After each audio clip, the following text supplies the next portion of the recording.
우리가 그동안 네빌 고다드를 통해서 배웠던 그 모든 것들이 뻥이 아니었고 실증적이었던 것을 과학적으로 3차원적인 시각에서 재조명해 볼 수 있는 시간이었고요. 호흡법과 몇 가지 중요한 어떤 명상법들 여러분들이 차용할 수 있으면 해봄직하고요. 특별히 이제 호흡을 참고 밑에서 아랫배부터 쭉 끌어올려서 위로 끌어올려서 그 압박을 주면서 폭발적으로 그 황홀함을 느껴내는 그것이 전 개인적으로 원래 사용했던 방식이었는데 네빌 디스펜저도 역시 굉장히 중요시 여겼고 저한테는 개인적으로 제일 중요한 방법 중에 하나였습니다. 차용할 수 있는 것 중에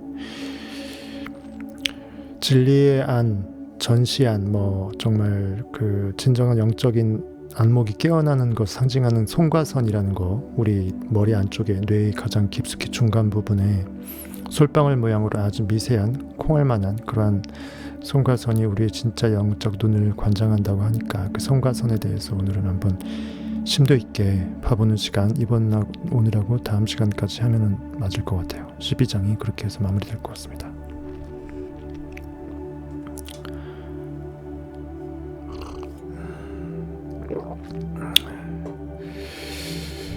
결국 우리가 두 눈을 갖고 있지만 진짜 두 눈은 이 두 눈이 아니고 겉에 이제 사물을 볼 수 있는 가시광선과 보여지는 물질만 판단할 수 있는 이 눈이 아니라 그 안에 있는 진짜 영적인 눈이 참 눈이다.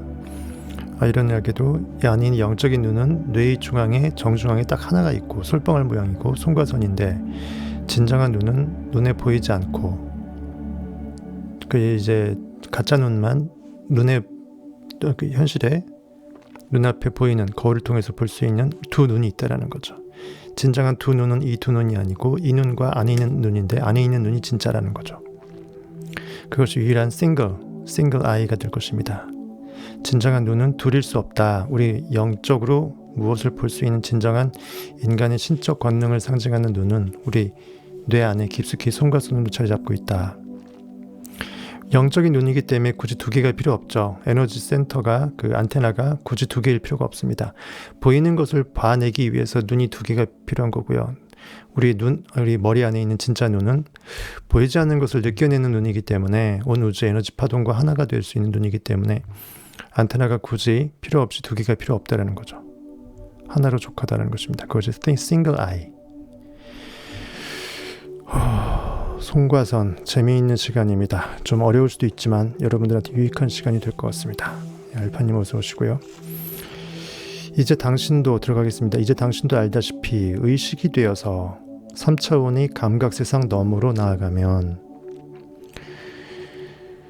우리가 더 이상 눈에 보이는 그 시공간적 한계에 가둬진 고깃덩어리 육체의 어떤 물질적인 보여주는 것만 팩트로서 실존한다고 착각하는 허상 속에서 우리가 살지 않을 수 있게 된다면 물질의 진동과 빛의 속도 너머의 특정 정보를 전달하는 주파수대로 들어갈 수 있다. 모든 만물은 진동을 하고요. 각자의 고유 주파수가 있고 그것이 이제 빛의 속도 너머, 빛의 속도보다 더 빠른 물질은 존재할 수 없기 때문에 이미 그것은 물질이 에너지화되어 버립니다. 파동화되어 버려갖고 전체가 하나의 물결처럼 움직이는 거예요. 굳이 여기서 거기로 갈 필요가 없는 상황이죠. 물체가 A에서 B로 굳이 이동할 필요가 없는 상태가 빛의 속도 이상일 때 가능해진다는 거예요. 그렇게 빨리 갈 정도는 하나의 파동으로서 연결돼 갖고 지구 반대편에 한꺼번에 전달이 된다는 것입니다.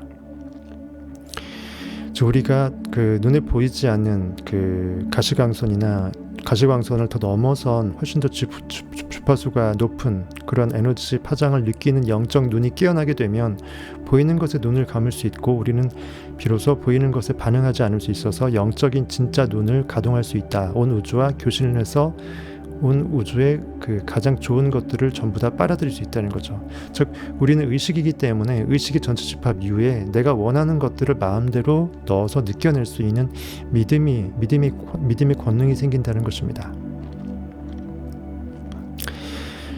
이런 일이 일어나면 뇌는 진폭이 극도로 높은 에너지를 처리한다. 진폭이 높다라는 것은 에너지의 크기가 크다라는 것입니다. 즉 뇌가 단순히 고깃덩어리 현실에 반응당한 그러한 리액팅의 감정이 아니라 완벽하게 신비롭게 다시 태어나서 내 심장과 하나님을 상징하는 영을 상징하는 모든 잠재의식의 대변자인 이 심장을 상징하는 그것과 한꺼번에 일관성 있게 일을 할 수 있게 된다는 것입니다. 우리는 그런 현상을 고급 과정 학생들을 통해 거듭 보고 측정해 왔다. 뇌의 에너지가 증가하면 의식과 자각도 증가하게 되어 있다.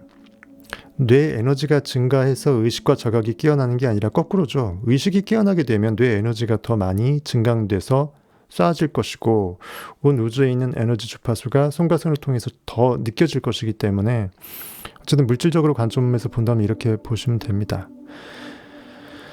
물론 그 반대도 마찬가지라고 디스펜자는 얘기했습니다. 결국은 뇌의 에너지가 의식이 움직이지 않고 에너지만 움직일 수 없고요. 에너지만 움직이고 의식이 안 움직일 수는 없다는 거죠. 결국은 보여지는 것의 매개물이 에너지이고 그것이 물질로 넘어가게 되는 거고 그것의 이면에 있는 가장 궁극은 우리의 의식, 생각 에너지라는 것입니다. 그만큼 내가 어떠한 존재인지를 나는 이만큼이다 해버리면 진짜 이만큼의 사람이 되고요. 나는 무한대의 인식의 존재다 그러면 나는 하나님과 동행하는 삶이 되잖아요. 즉 인식의 능력은 나를 어떻게 인식시키느냐에 따라서 나의 존재 가치를 달리 존재시킬 수 있다는 거죠. 그래서 I am who I am. I am that I am. 나는 내가 나라고 생각하는 그 나로서 존재할 수밖에 없다. 나는 인식의 권능자이고 나조차도 나 스스로조차도 어떻게 인식시켜내서 어떠한 대상으로 존재시킬지 내가 정할 수 있다는 거죠. 즉 어느 누구도 나를 감히 욕할 수 없고 나를 힘들게 할 수 없어요. 내 스스로 내가 힘들어지지 않는 이상 어느 누구도 나를 괴롭힐 수 없다는 것입니다. 그래야 현실에 반응하지 않을 수 있고 내가 원하는 것을 항상 머금어낼 수 있다는 거죠. 그것이 현실을 창조하게 될 것이고요. 사실 이 같은 극단적인 특정 결과를 낳는 것이 에너지인지 아니면 의식의 수준인지 규정하기는 매우 어렵더라 이렇게 되어 있습니다. 즉 근원적인 의식의 힘인지 아니면 보여지는 일단 과학적으로 표현이 가능한 에너지 단계부터서인지 디스펜자는 알 도리가 없죠. 하지만 뭐 뻔한 거죠. 당연히 성경에 하나님은 영이시니 즉 의식이라는 거죠. 의식이 당연히 뒤에서 리모컨 조절을 하고 거기서 온 우주의 에너지 파동이 달라지고 거기서 필요한 물질이 창조가 된다고 보는 게 맞을 것입니다. 그러나 의식이 변화하지 않고서 의식의 변화 없이 에너지 홀로 에너지 독자적으로만 변화가 있을 수 없고 정보의 변화 없이 주파수의 변화가 있을 수 없기 때문에 당연하죠. 주파수는 이미 고유 주파수의 그 가름하는 정보가 탑재가 되어 있기 때문에 이 둘을 분리해서 보기는 어렵다라고 되어 있습니다. 예전에 만화 영화 보게 되면은 어렸을 때 기억나십니까? 항상 이 머리 부분, 로봇의 머리 부분에 항상 그 사람이 들어가갖고 여기서 조정을 하잖아요. 결국 영적인 그 눈인 송과선이 어떤 머리 정중앙에 있기 때문에 그것을 상징한다고 볼 수 있겠습니다. 만화 영화가 괜히 그렇게 나오는 게 아니거든요. 로봇가 아무리 좋아도 그 머릿속으로 사람이 들어가서 로봇을 조정하지 못하면 로봇가 로봇 태권브이가 됐든 뭐가 됐든 결코 일을 할 수 없잖아요. 결국 영적인 안목, 그 송가선이 깨어나서 온 우주의 에너지를 완벽하게 오케스트라 지휘할 수 있을 정도가 돼야 나는 현실에 반응하지 않고 창조주의 권능을 향유할 수 있다는 것입니다. 통합장 속으로 깊이 들어갈 때 뇌는 생각과 상상의 형태로 특정 정보를 전달하는 더 큰 에너지에 의해 활성화된다. 즉 온 우주와 내가 의식의 전체 집합비로 하나의 에너지장, 하나의 양자장으로 일체임을 내가 느낄 때 그 말이에요. 비로소 뇌는 고깃덩어리 뇌가 아니고 그 이상 너머의 일을 할 수 있는 도구가 된다는 것입니다. 심장과 같이 쌍벽을 이루면서 생각과 상상의 형태로 특정 정보를 전달하는 더 큰 에너지에 의해 활성화된다. 내 안에 의식이 꽃을 피우게 되면은 내가 원하는 그 욕망의 주파수대로 그대로 온 우주의 에너지를 쏴낼 수밖에 없다는 것입니다. 이때 뇌는 이 심오한 내면의 사건을 말 그대로 추적해서 기록하는데 내면이 내 마음이 무엇을 기억하고 무엇을 있다라고 선포하고 무엇을 느끼고 있는지를 뇌가 그대로 프린팅하고 기록할 것이겠죠. 그 경험을 하는 당사자의 입장에서는 마음속에서 일어나는 일이 무엇이든 그것이 과거 실제로 경험했던 그냥 현실에서 시공간 이성오감으로 반응했던 그러한 과거의 일반 경험, 그런 것들보다 오히려 더 리얼, 더 실제적으로 느껴지게 된다고 합니다. 그 순간은 훨씬 강력한 감정의 형태를 한 에너지가 우리의 주의를 사로잡는다.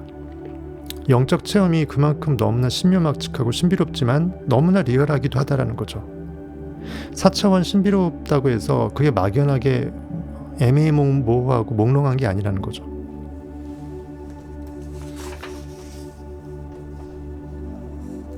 이때 그 뇌와 몸이 생물학적으로 업그레이드 되는 순간이라고 합니다. 뇌와 몸이 생물학적으로 업그레이드 된다는 것은 완벽하게 내가 4차원의 의식의 영으로 깨어나게 되면 그 수준에 맞는 몸의 그 밸런스가 필요하잖아요. 조화롭게 같이 이제 내 안에 있는 주의 뜻을 받아 먹을 수 있는데 종된 몸이 따라와야 되잖아요. 급이 맞아야 놀잖아요. 그렇죠? 내 몸 따로 마음 따로 해버리면은 몸이 마음을 못 따라가면은 주의 종이 안 돼버리죠. 주를 따라가야지 따를 종자 종이 돼버리기 때문에 그것에 맞게끔 보다 고귀한 존재로서 몸까지도 준비가 된다는 것입니다. 모든 밸런스, 건강, 모든 것을. 만약 누군가 눈을 감고 의자에 앉아 명상을 하며 감각을 닫아놓고 있는 동안에도 상당히 고양된 감각적 경험을 할 수 있다면 스스로 내가 온 우주와 하나됨을 느낌으로써 나의 영이 추구하는 내 안에 있는 진짜 참나가 나한테 알려주는 욕망의 메시지를 들어서 그것을 제대로 느껴낼 수 있다면 이 말이죠. 뇌에서 대체 무슨 일이 일어났길래 이런 초자연적인 일이 일어날까 하고 질문하지 않을 수 없다고 합니다. 가만히 앉아있던, 그러니까 뇌과학자니까 뇌 중심으로 설명할 수밖에 없어. 이해하십시오. 가만히 앉아있던 당사자에게는 그 명상 중의 경험이 감각을 모두 열어놓고 하던 이전의 어떤 현실적 경험보다 사실적이었다라고 얘기합니다. 그렇다면 또 이렇게 질문하지 않을 수 없다. 그럼 감각 없이 현실에 반응하는 그러한 오감, 어떤 실제로 음식을 먹어서 맛을 본다든지 이런 거 없이 어떻게 그런 증폭된 감각 체험, 즉 영적인 적극적인 상상의 체험을 할 수 있을까 이거죠. 우리의 뇌와 몸은 구체적으로 어떤 기능을 하길래 양자장과의 교류를 온 우주의 의식의 에너지장과 어떻게 하나가 돼서 물결이 일렁이듯이 주파수를 받아내냐 이거죠. 심오한 교류를 심오한 내면 경험으로 바꿀 수 있는 것인가 이거죠. 마치 우리가 안테나를 통해서 전자파를 받아서 TV가 화면에 TV 화면에 비주얼이 나타나듯이 우리가 영적인 이미지 비주얼적인 경험을 할 수 있도록 하기 위해서는 손과 선이 제대로 안테나 역할을 해서 온 우주에 내가 필요로 하는 주파수 대역의 파동을 잡아내야 되잖아요. 어떻게 이것이 과연 가능할까 이거죠. 훨씬 더 일관성 있는 정보의 장과 접속할 수 있고 일관성이 있다, 목적이 있다, 하나가 되어서 제대로 움직이는 온 우주의 만유 질서 그대로 내가 부합시킨다는 거죠.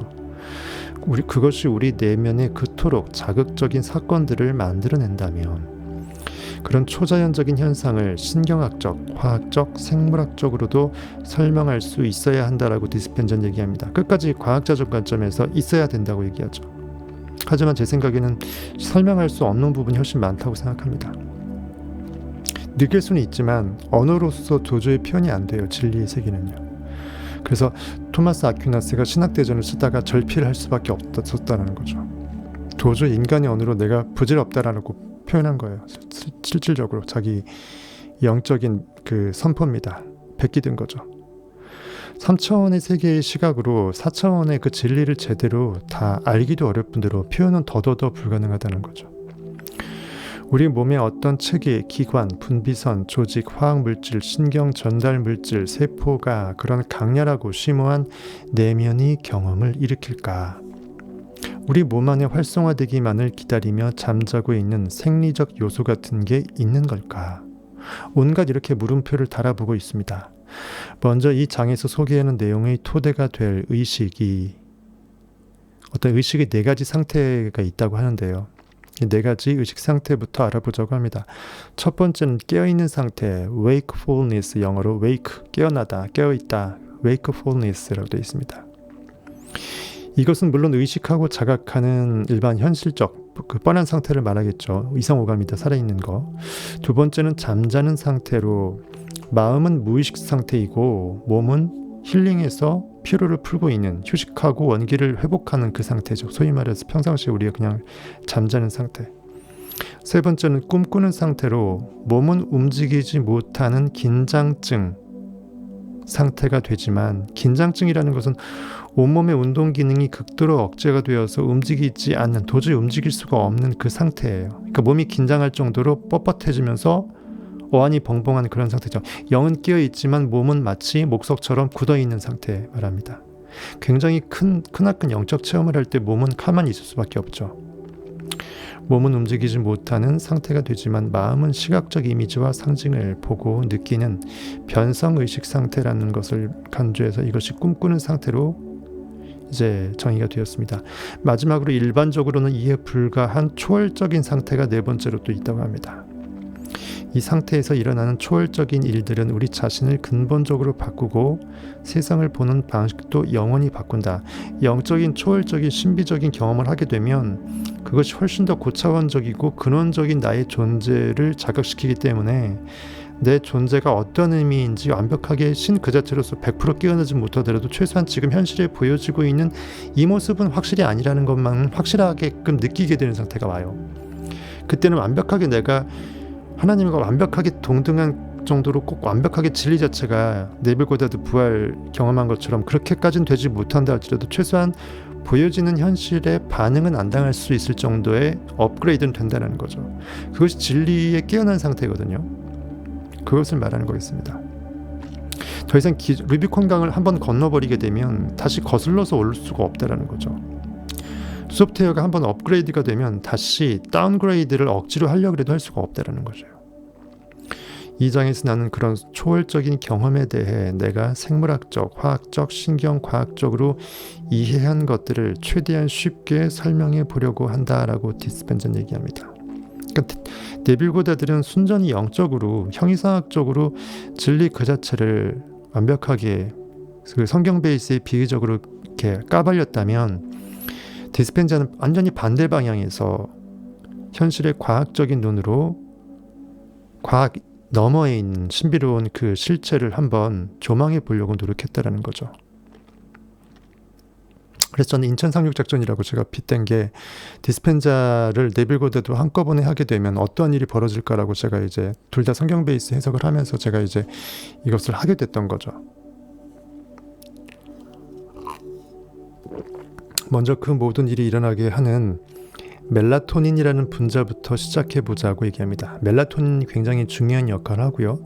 그래서 송과선이 멜라토닌을 아주 고급 버전의 여러 가지 신비로운 그 물질로 변모시키면서 송과선이 깨어나거든요. 그런 것들을 얘기를 하고 있습니다. 예, 연스님 어서 오십시오.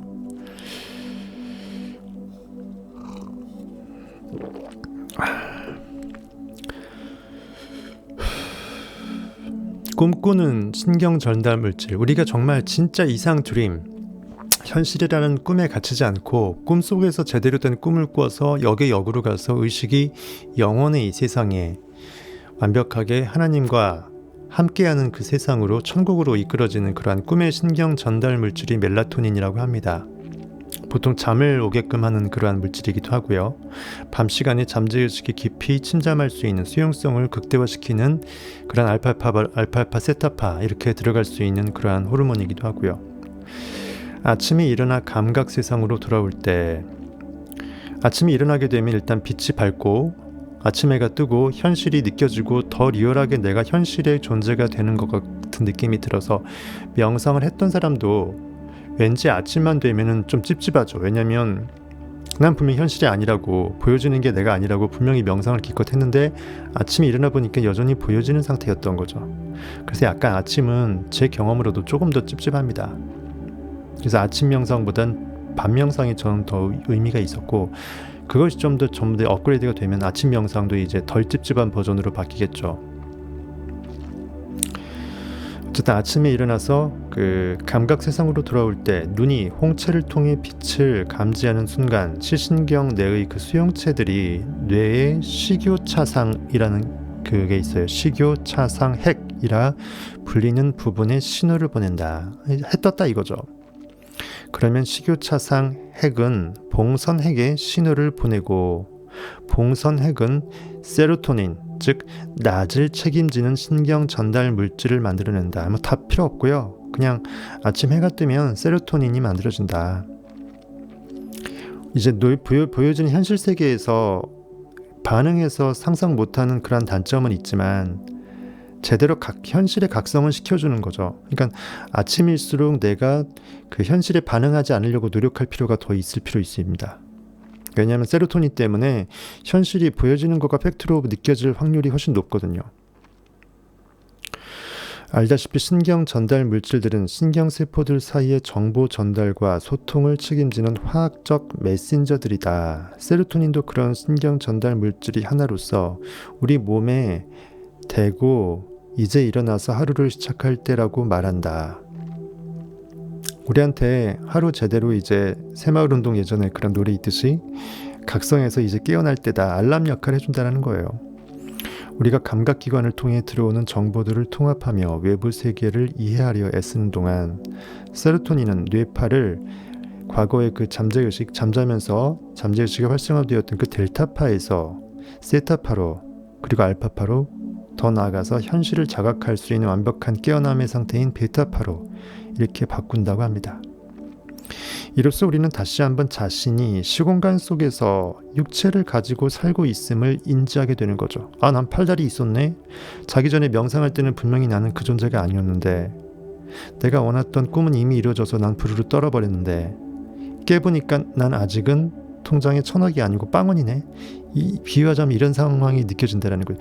그때일수록 여러분들이 조급하지 않을 수 있어야 되고 미래를 두려워하지 않을 수 있어야 되고 오늘 하루를 담대하게 약한 자라 하여금 나는 강하다라고 외치라라고 성경 요엘서에 돼 있다시피 오히려 그럴 때일수록 내가 마음으로 속으로 그런 외침을 해야 됩니다. 오늘은 나의 최고의 복받는 날이다. 기뻐 찬양하지 않을 수 없는 최고의 날이다. 이렇게 스스로 전의를 불태우면서 오늘 하루를 제대로 영적으로 전쟁해 나가는 거죠. 나폴레옹이 전쟁에서 이미 집무실에서 상상을 하고 상상으로 승리한 것을 느껴내기 전까지는 전쟁에 실제로 필드에 안 나갔다시피 동일하게 내가 내 마음을 제대로 다잡아서 먹는 것입니다. 그러므로 뇌가 뇌 베타파를 방출할 때 우리는 주로 외부 환경, 몸, 시간에 집중하게 되며 이는 지극히 정상적이라고 합니다. 이렇게 되더라도 내가 명상을 제대로 못하고 있나? 이제 자괴감을 가질 필요는 없다는 것이에요. 나중에 도가 튀게 되면요. 그럼에도 불구하고 보이는 것을 그냥 보이는 거로 그냥 끝나고 개무시할 수 있다는 거죠. 성경에서는 이것을 어떻게 비유하냐면 음식이 입으로 들어가더라도 위를 통해서 소화돼서 배설기관을 통해서 뒤로 나올 뿐 실질적으로 나의 잠재의식에 결코 어떠한 영향도 끼치지 못한다라고 비유되어 있습니다. 사도 바울이 얘기되어 있어요. 마찬가지예요.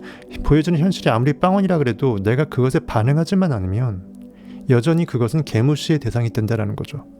현실의 통장이 빵원이라는 걸 내가 직시를 해도 그것은 내가 열받고 쫄고 찝찝해하지만 않는다면 그거는 그냥 흘려들고 넘어갈 수 있는 그냥 보여서 본 걸 뿐인 아무것도 아닌 상태가 되는 거예요. 즉 내가 이미 저녁에 밤에 자기 전에 명상했던 1,000억의 부가 오히려 리얼 팩트이고 빵원 이것은 뻥카라는 거예요. 오히려 그렇게 내가 인지시킬 수 있는 상태가 올 때가 와요.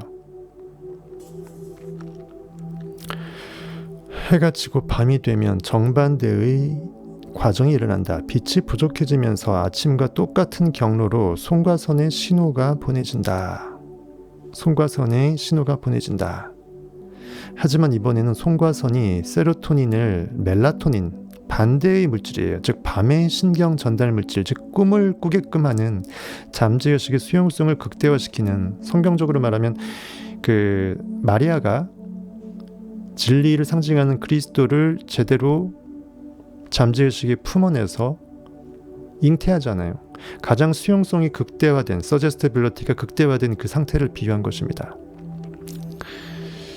여러분들의 그 어떤 욕망도 아무리 크던 어마어마하던 상관없이 다 제대로 내 마음밭에 다 느껴지고 진짜 리얼로 느껴지는 그런 신비의 경험이 가능한 것은 화학적으로 멜라토닌 덕분인 것입니다.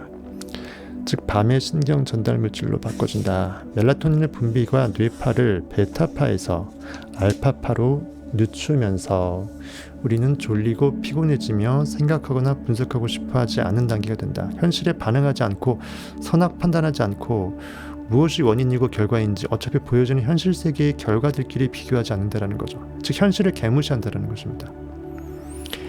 뇌파가 알파파 정도로 느려지면 우리는 외부 세계보다 내면 세계에 더 관심을 갖게 된다.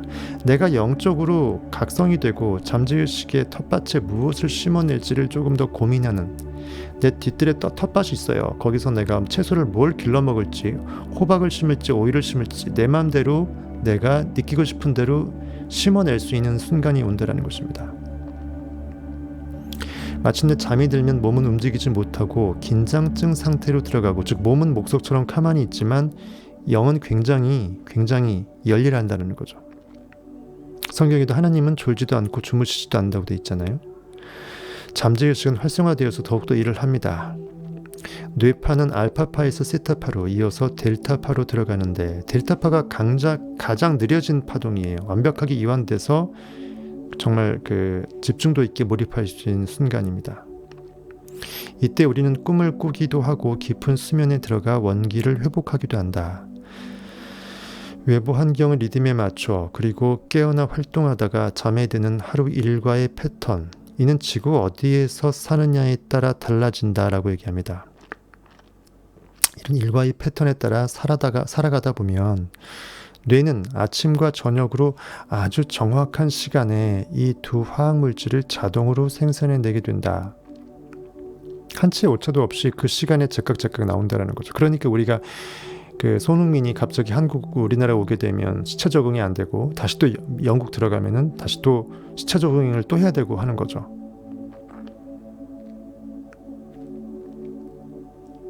이것을 우리는 하루 주기 리듬이라고 부른다. 하루에 주기가 있는데 그 주기의 리듬을 탄다라는 거죠.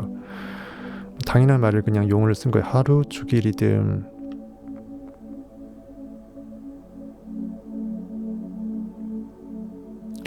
circadian, C-I-R-C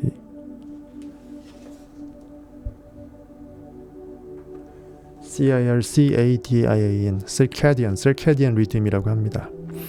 알다시피 이런 자연적인 리듬에서 벗어나면 몸이 불편해진다.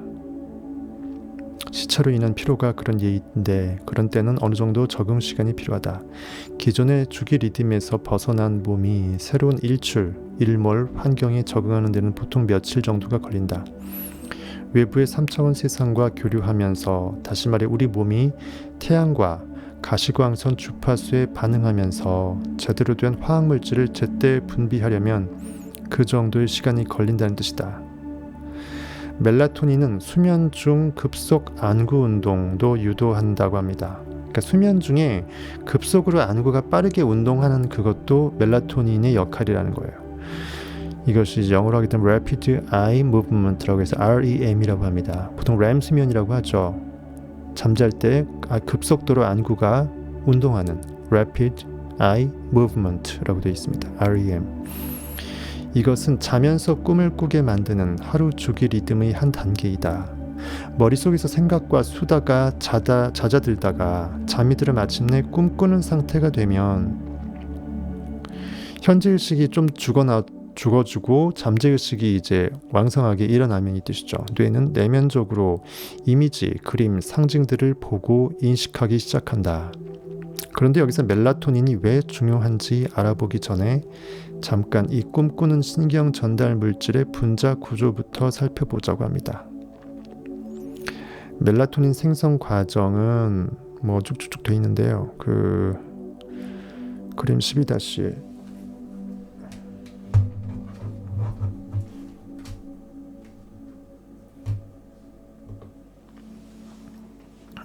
희애님 어서 오시고요. 세로토닌과 멜라토닌은 메틸화 과정이라고 되어 있습니다. 거기 보게 되면은 굳이 다 외울 필요 없고 여러분들 화학 공부할 거 아니잖아요. 대충 이런 개념이다. 세로토닌과 멜라토닌은 워낙 유명하니까 그냥 입에 발리면 그냥 외우실 거고요. 세로토닌과 멜라토닌이 그런 식으로 물질의 중요 교두보 역할을 하면서 물질 변동이 이렇게 일어나는 것입니다. 그거 참고하시면서 들으십시오. 멜라토닌 생성 과정은 먼저 L-트립토핀이라는 게 있어요. L 맨 위에 있는 거 있죠, 시꺼먼 거. L-트립토핀이라는 필수 아미노산.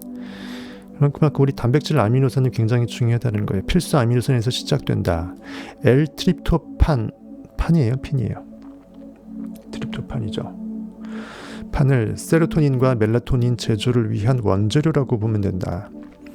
이 원재료가 멜라토닌으로 전환되려면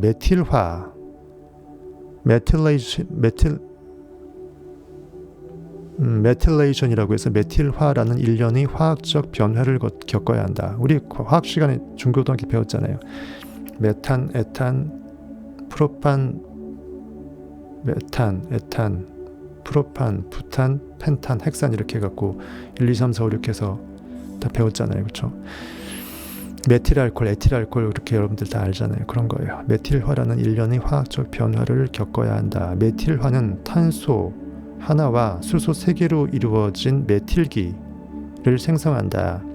탄소 하나하고 수소 3개니까 CH3가 되는 거죠. 그렇죠? CH3가 하나의 그 묶음이 되는 것입니다.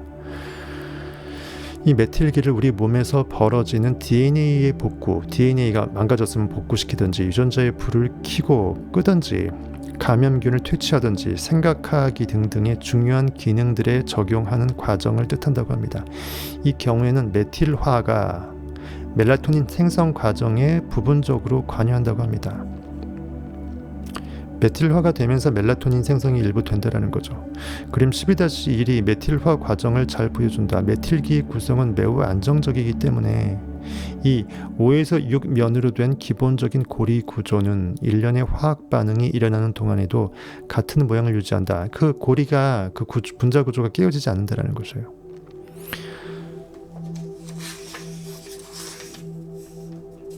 하지만 이 구조의 다른 집단의 분자들이 들러붙게 되면 분자의 특성과 성질이 변한다. 먼저 송과선이라는 그 우리 제 6번째 센터, 우리 정중앙대에 있는 거 있죠. 솔방울 모양이 조그만한 거. 이 송과선은 L-트립토판을 5-히드록시트립토판으로 바꾸고 이 5-HTP가 세로토닌이 된다. 이렇게 변환 과정이 되는 거예요. 그래서 낮에는 세로토닌, 밤에는 그 멜라토닌 이렇게 해서 역할 분담을 하는 것입니다. 세로토닌은 5-HTP보다 훨씬 안정적인 분자로 뇌에서 그 자체로 오랫동안 유지될 수 있고 앞으로 보겠지만 기능도 더 유용하다. 송과선은 또 다른 화학 반응을 통해 세로토닌을 N-아세틸 세로토닌으로 바꾸고 거기에 추가 반응이 하나 덧붙여져서 멜라토닌이 만들어진다. 그러니까 납밤 하면서 세로토닌, 멜라토닌 하면서 왔다리 갔다리 하는데 서로 간에 이제 물질이 변동이 된다는 것입니다. 이 모든 일이 송과선에서 일어난다. 인간의 제3의 눈이라고 하지만 영적으로는 제일 넘버원 눈이고요. 우리가 신적 본능으로 존재할 수 있게끔 하는 온 우주의 에너지 파동의 전자파를 그대로 잡아낼 수 있는 영적 안테나 역할을 하는 것입니다. 그것이 우리에게 눈에 보여지는 두 눈보다, 사물을 보는 두 눈보다 훨씬 더 중요하다고 디스펜자도 얘기합니다. 이 모든 일이 송과선에서 일어난다. 24시간 주기에서 멜라토닌의 생성은 새벽 1시부터 4시 사이가 가장 왕성하다고 합니다. 여러분들이 1시에서 4시 사이에 영적인 몰입으로 상상을 하면은 멜라토닌의 이득을 많이 볼 수 있다는 거죠. 이 사실은 중요함으로 꼭 기억해 두기 바란다라고 디스펜자도 강조합니다. 별포짝 1시에서 4시 사이에. 그러니까 우리가 지금 그 10시에 보통 방송하니까 보통 1-2시간 방송을 하고 여러분들이 이제 준비해서 상상 몰입하면서 수면에 들어가게 되면 딱 맞는 시간인 거죠. 아드레날린 호르몬과 멜라토닌은 서로 역전, 반대 관계에 있다. 아드레날린, 코르티솔 수치가 올라가면 멜라토닌 수치는 내려간다. 현실에 반응하게 되면 내가 잠재적으로 수용할 수 있는 서제스티빌리티는 약화될 수밖에 없겠죠. 액팅이 상상이 불가능해집니다. 스트레스가 심할 때 잠을 이루지 못하는 이유가 여기에 있다. 현실에 반응돼서 플로 반응해서 열받아 있는데 거기서 내면에서 그림을 그릴 수 있겠습니까? 아주 오랜 옛날에는 이것이 생물학적 안전장치로 기능했을 수 있다. 예를 들어 물 웅덩이로 가는 길에 위험한 포식동물을 몇 차례 만나거나 주거지역에 덩치 큰 맹수가 나타난다면 우리 몸은 타고난 지성을 활용해 맹수에게 잡아먹히지 않으려고 할 것이다.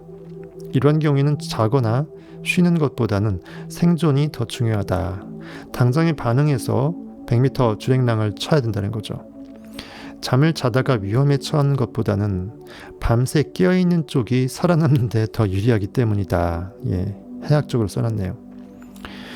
이처럼 경계가 필요한 상태에서는 현실에 풀로 반응해서 최대한 긴장감 있게 살기 위해서 눈치를 살필 필요가 있을 수밖에 없는 특별한 이런 경우를 말하는 것입니다.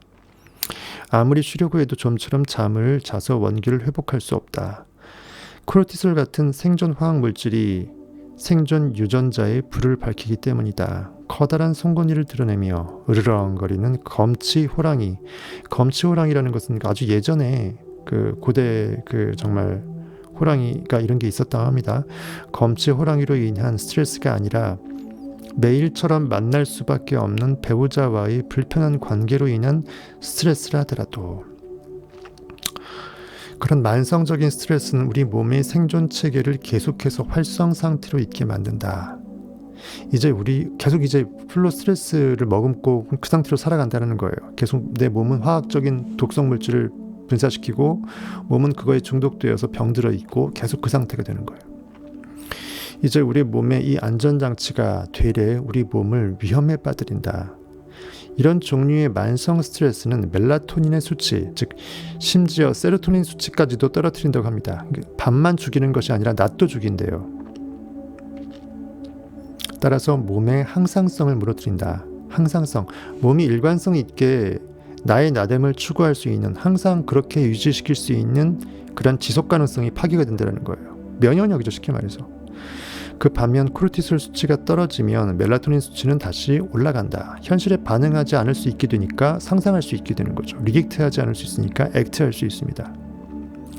다시 말해 스트레스 물질에 대한 감정적 중독을 극복해 마침내 스트레스 반응에서 벗어나면 누가 막 나를 욕해 시기 질투해 막 이상한 소문 내보내 그냥 개무시해버리면 이 말이에요. 우리 몸은 매 순간 비상사태를 처리하던 데서 빠져나와서 현실에서 빠져나와서 내 인식의 주체의 권능을 현실에 매몰시키지 않고 떨어뜨려서 나를 생각하는 거죠. 내가 지금 뭔 짓을 하고 있는지, 어떤 시츄에이션인지, 얼마나 어이없는 바보 같은 행동을 하고 있는지 나를 빤히 바라보는 거예요.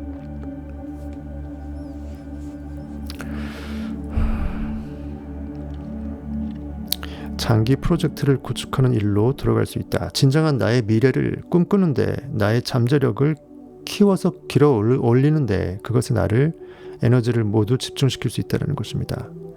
그린 12-2를 보고 멜라토닌과 코르티솔, 아드레날린, 코르티솔 이 사이의 관계를 이해해 보자고 합니다.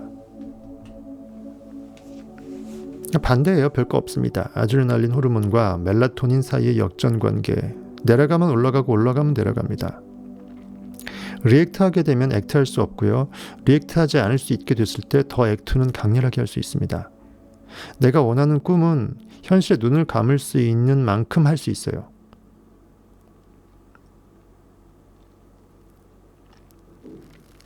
멜라토닌은 활용도가 높은 물질이다. 예를 들어 탄수화물의 신진대사를 향상시킨다. 우리가 밥을 먹는데 신진대사가 되도록 멜라토닌은 굉장히 중요한 역할을 한다는 거죠. 스트레스를 받으면 우리 몸은 탄수화물을 취해서 비축을 하죠. 지방으로 따내는 자기를 위한답시고 이것을 태워서 일을 시키지 않고 비축을 합니다. 에너지를 안 쓰는 거예요. 지방은 곧 저장된 에너지 개념이기 때문에 따내는 자기를 위한답시고 키핑하는 거예요. 때문에 이는 중요한 점이다. 이는 기근에 대비해 몸의 에너지를 저장하라고 신호를 보내던 원시 유전자들이 작용한 결과이다. 멜라토닌은 우울증에도 도움이 된다. 잠을 잘 자게 되면 멜라토닌이 잘 뿜어지니까 우울할 일도 없죠. 그래서 잠이 보약이라도 하잖아요. 그리고 성경에도 하나님은 사랑하시는 자에게 잠을 주신다. 즉 잠자는 동안에 잠재의식이 하나님의 사랑, 즉 내 의식의 사랑을 흠뻑 받아서 내가 원하는 상상이 나래를 필 수가 있다는 것입니다. 봄을 참고죠. 잠재의식은.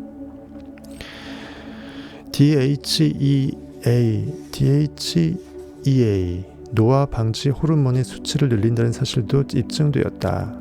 그래서 잠을 잘 자게 되면 피부도 펴지고 노화도 더디게 됩니다. 특히 명상 몰입을 하게 되면 어린아이처럼 훨씬 더 그 황홀한 느낌이 자신의 피부도 더 어리게 만들고 시간을 거슬러 수 있는 그런 묘약이 생성되잖아요. 그래서 그 중국에 있는 뭐 도인도 무슬림인데 뭐 자녀가 그렇게 막 몇십 명씩 있고 몇백 명씩 있고 200 몇십 년을 살았다고 하잖아요. 뭐 사실일 수도 있을 것 같아요. 돌을 그렇게 닦아버리면 맨날 명상만 하고 몸까지 무술로 단련시키면 뭐 천하를 호령하고도 뭐 백제 의자왕 못지않게 전부 다 에너지자틱하게 살 수 있었을 것입니다. 꿈꾸는 신경 전달 물질인 멜라토닌의 중요성을 보여주는 더 많은 사실들은 그림 12-3에서 확인하기 바란다. 멜라토닌에 대한 과학적 사실들이 쭉 나와 있습니다. 코르티솔, 스트레스, 아드레날린, 호르몬의 과다 분비를 막는다. 탄수화물 신진대사 향상시킨다. 중성 지방 수치를 낮춘다. 죽상동맥 경화증을 방지한다. 세포와 신진대사를 강화하며 면역 기능을 높인다. 특정 종양이 커지지 않게 한다. 주실험 결과 수명을 25% 늘리는 효과가 있다. 뇌 속 신경 보호 기능 활성화. 꿈꾸는 상태인 REM 수면, 아까 그 안구가 움직인다 그랬죠. REM 수면을 늘린다. 활성산소를 제거하도록 자극해 노화 방지 및 항산화 효과를 발휘한다. DNA 복구와 복제를 촉진한다. 잠이 보약이라는 게 맞죠. 확실히 그렇죠. 특히 거기서 잠재의식을 활성화시켜서 우리의 꿈을 믿음의 씨앗을 심어 넣을 수 있다면 뭐 말할 것도 없고요. 금상첨화입니다. 미래도 미리 설계를 하고 나의 앞날도 준비시키면서 지금 이 순간의 나의 최고의 젊음도 다시 키핑할 수 있는 그런 소중한 시간이 되겠습니다.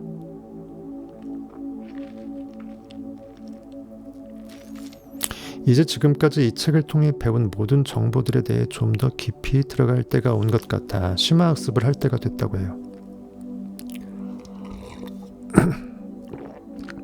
송과선의 활성화에 대해서 한번 소제목이 나와 있습니다.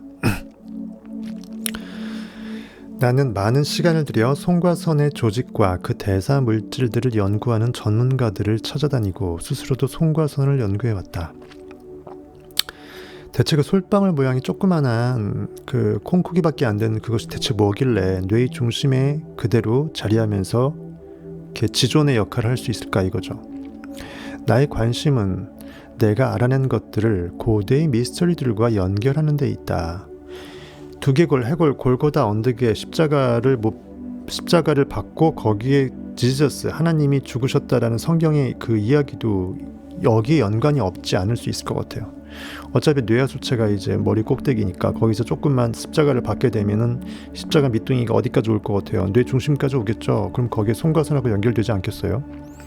결국은 진정한 지저스 크라이스트가 영의 실체, 신적 존재하고 연결시키는 연결고리가 인간의 두개골 내에 뇌의 중심부에 솔방울 모양으로 그대로 존재한다는 거죠. 또 솔방울 소나무는 영원한 푸르름을 또 상징하기도 하잖아요. 나는 그 다음에 그 무렵 송과선에 대한 다음과 같은 설명은 특히 내 관심을 끌었다. 멜라토닌은 우리 몸의 하루 주기 리듬의 조절에 관여하는데 송과선은 이 멜라토닌을 분비하는 신경 내분비 변환기이다. 새로운 형태의 생물의 광물화, 어렵게 써놨는데요. 그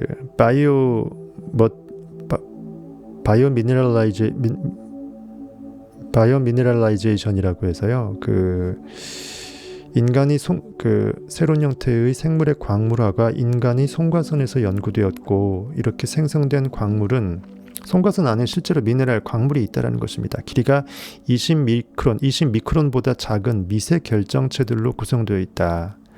이 결정체들이 그 구조와 압전적인 성질을 통해서, 압전이라는 것은 이렇게 압력으로 이렇게 눌러버리면 거기서 전기적인 전하가 방출되는 그것을 말하는데요. 쉽게 말해서 짜부시켜버리면 전하가 방출되는 거예요. 압전적인 성질을 통해 송과선 내의 생물학적, 전자기계적 변환 메커니즘을 가능하게 한다. 뭐 말만 어렵습니다. 뒤에 나와요. 말이 참 어렵게 들리는데 사실 요지는 압전적인 성질이라는 거, 즉 압축해서 푸시해서 눌러주면 전하가 튀어나와서 전기적인 성질을 띠게 된다는 거. 그 다음에 변환시켜준다라는 변환기 역할을 한다는 거, 그거 두 가지. 어떤 물질에 기계적으로 압력을 가하면 전기적인 그 전하가 생성되는데 이것을 압전 효과라고 한다. 피에조 일렉트릭 이펙트라고 합니다. 간단히 말하면 송과선은 칼슘, 탄소, 산소로 이루어진 방해석 결정체들을 갖고 있는데, 방해석 여러분들 중고등학교 때 배웠죠? 방해석. 그 결정체들의 구조 때문에 압전 효과가 일어난다. 안테나처럼 송과선도 전기 활성 능력이 있고 정보를 담은 전자기장을 생산할 수 있다. 전자기장, 즉 전자파를 뿜어낼 수 있다. 그것에 정보를 심어낼 수 있다. 즉 내가 원하는 욕망이 100억의 부의 욕망의 정보를 거기에 탑재시켜서 온 우주에 나나나 쏴해버릴 수 있다는 거예요. 정보를 담은 전자기장을 스스로 생산시켜서 펼쳐낼 수 있다는 거죠. 받아내는 안테나 역할도 하고 쏴내는 안테나 역할도 하는 거예요. 이것이 첫 번째 요지라고 합니다. 두 번째로, 들어오는 신호의 주파수에 맞추기 위해서 안테나가 자체 주파수나 리듬을 올렸다 내렸다 하는 것처럼 송과선도 그런 방식으로 보이지 않는 전자기장, 양자장에 담긴 정보를 잘 조절해서 받아들인다는 거예요. 모든 주파수는 정보를 전달하므로 일단 안테나가 전자기장이 정확한 신호와 연결되면 그 신호의 잡음을 없애고 의미 있는 메시지로 바꾸는 어떤 방식이 있어야 한다. 우리 라디오 주파수를 돌려서 제대로 된 그 노래나 목소리를 듣듯이 말이죠. 그 일을 하는 것이 바로 변환기이다. 이것이 두 번째 요지이다. 첫 번째는 정보를 담거나 만들어서 전자기파를 쏴낼 수 있는 그 송수신 안테나 역할. 두 번째는 방금 말했던 그 변환기로서의 역할이죠. 한 형태의 에너지로 신호를 받은 다음 그것을 다른 형태의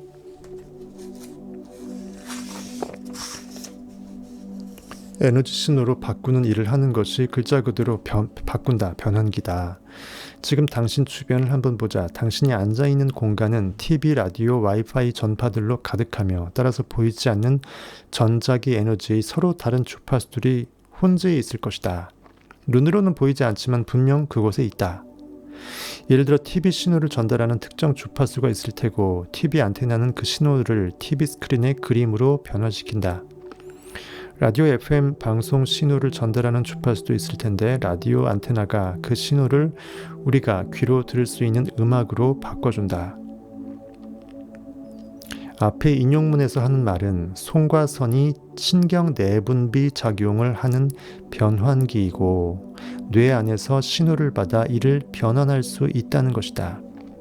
변환기로 작동할 때 송과선은 우리의 3차원 공간시간, 즉 그냥 뻔한 육체적 고깃덩어리 시공간이에요.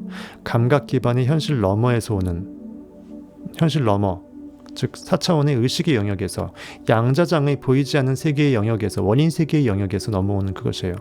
이러한 정보의 주파수를 잡아낼 수 있다는 거죠. 즉 보이지 않는 의식과 교감할 수 있고 의식의 시스템에서 영적으로 느껴내서 내가 원하는 것들을 그대로 포착해서 느껴낼 수 있는 상상이 가능하다는 것입니다. 온 우주에 내가 원하는 것은 이미 있다라는 것을 느껴서 I am that. 나는 이미 그이라.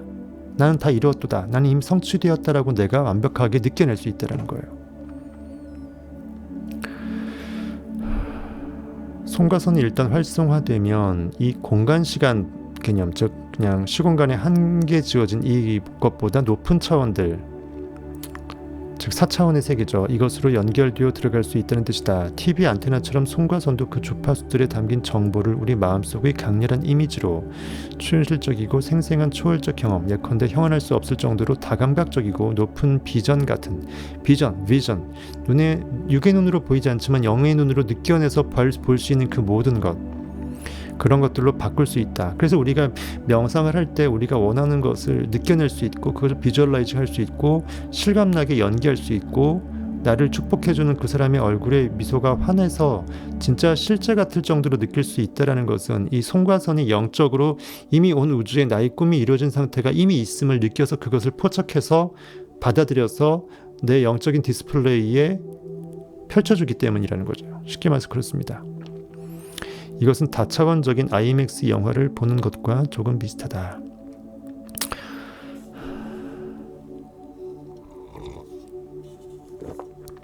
오늘 되게 재미없죠? 너무 딱딱해. 이쯤 되면 당신도 이렇게 생각할지 모르겠다. 이 작은 송과선이 내 두개골 속에 들어있다니 어떻게 하면 그 결정체에 압력을 가해서, 아까 압전 효과 있다 했으니까 어떻게 하면 그걸 건드려서 압전 효과라는 것을 내고 피에조 엘렉트로 아까 이펙트라 그랬잖아요. 송과선을 활성화의 안테나처럼 쓸 수 있을까? 그리고 그 안테나가 어떻게 물질과 빛 너머의 주파수와 정보들을 잡아낸 다음 그 전자기적 신호를 3차원 밖의 초월적 경험 같은 의미 있는 이미지로 변환할 수 있는 거지?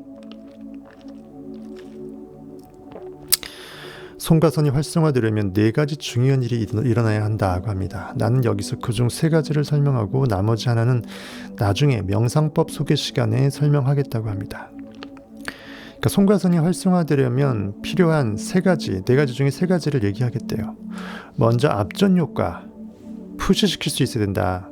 뇌 정중앙에 있는 솔방울에 어떻게든 그 방에서 결정체로 되어 있는데 그것에 어떤 게 뭔가 이렇게 물리적으로 압축되는 느낌을 전달시켜줘야 된다. 쉽게 말해서 건드려줘야 된다는 거죠. 안테나를 건드려서 활성화시켜준다. 송과선 내에 압전 효과를 일으키기 위해서는 앞에서 언급한 방해석 결정체의 역할이 아주 중요하다. 그림 12-4를 참조하래요. 요거 이렇게 생겼어요. 위에 거는 이제 5미크론, 1미크론 돼 있죠.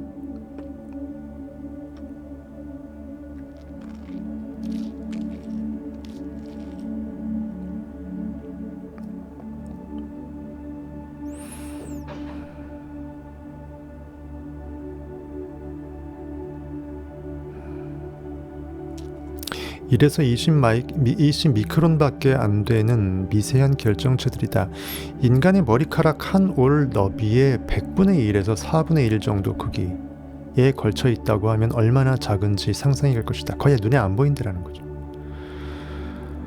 대부분 8면체, 6면체, 사방 6면체 모양을 하고 있다. 5장에서 이미 배웠듯이 다양한 명상을 시작하기 전에 하는 호흡 명상은 호흡할 때 우리가 푸시시 해줬잖아요. 쭉 끌어올려서 그 프라나관을 통해서 그 뇌 쪽으로 뿜어 올려줬잖아요. 우리 몸의 아래쪽 세 에너지 센터에 감정 형태로 저장되어 있는 에너지를, 즉 성욕과 식욕과 이 권력욕을 각각 분담하고 있는 1, 2, 3 에너지 센터에 현실에서 응어리졌던 에너지를 풀어서 쭉 뿜어 올려주면 이게 그 척추를 타고 척수를 통해서 프라나관을 통해서 뇌 쪽으로 전달되는 거 다 배웠잖아요. 몸에서 마음을 꺼내는 것이 그 목적이다. 즉 마음이 현실의 결과물에 빠져갖고 반응당하는 것으로 존재할 때 하나님이 현실에 깔려 뭉개진 상태죠. 거기서 의식의 권능이 빠져나와서 응어리진 마음덩어리, 떡덩어리를 떼는 행위거든요. 그래서 몸에서 마음을 꺼낸다고 비유한 것입니다. 숨을 들이쉬고 우리 몸의 내재근들을 조이고 회음부에서부터 척추를 따라 정수리까지 쭉 호흡을 따라서 숨을 들이쉬면서 위로 올리는 거죠. 숨을 참은 채로 그 근육들을 한층 더 조일 때 척추 내에 있는 그 내부 압력이 올라간다. 앞에서도 말했지만 숨을 참고 무거운 것을 들어 올릴 때처럼 내재근들을 조여 위로 밀어 올리면서 몸속에 압력을 만들어낸다. 이 압력이 압전 효과를 상승시킨다는 거예요. 그 피에조 일렉트릭, 즉 압전이라는 이 단어는 그리스어로 쪼이다, 스퀴즈 혹은 압박하다, 프레스라는 뜻의 피에진에서 나왔다. 피에조는 누르다, 푸시라는 뜻이다. 내가 숨을 참고 내재근들을 쪼이라고 한 이유가 바로 여기에 있다. 그래서 우리가 그때 더 황홀함을 느꼈잖아요. 뭔가 하부부 쪽에 완벽하게 관략근부터 쭉 조이면서 뭔가 성적 흥분 느끼듯이 최고의 흥분을 위로 쭉 끌어올리게 되면 몸에 있는 에너지가 마음으로 빠져나오면서 뇌 쪽으로 쏴진다라는 거죠. 온 우주의 에너지장을 만들어낸다는 것입니다. 내가 더 이상 고깃덩어리가 아니라 온 우주의 파동으로 나의 존재 가치를 업시키는 거죠.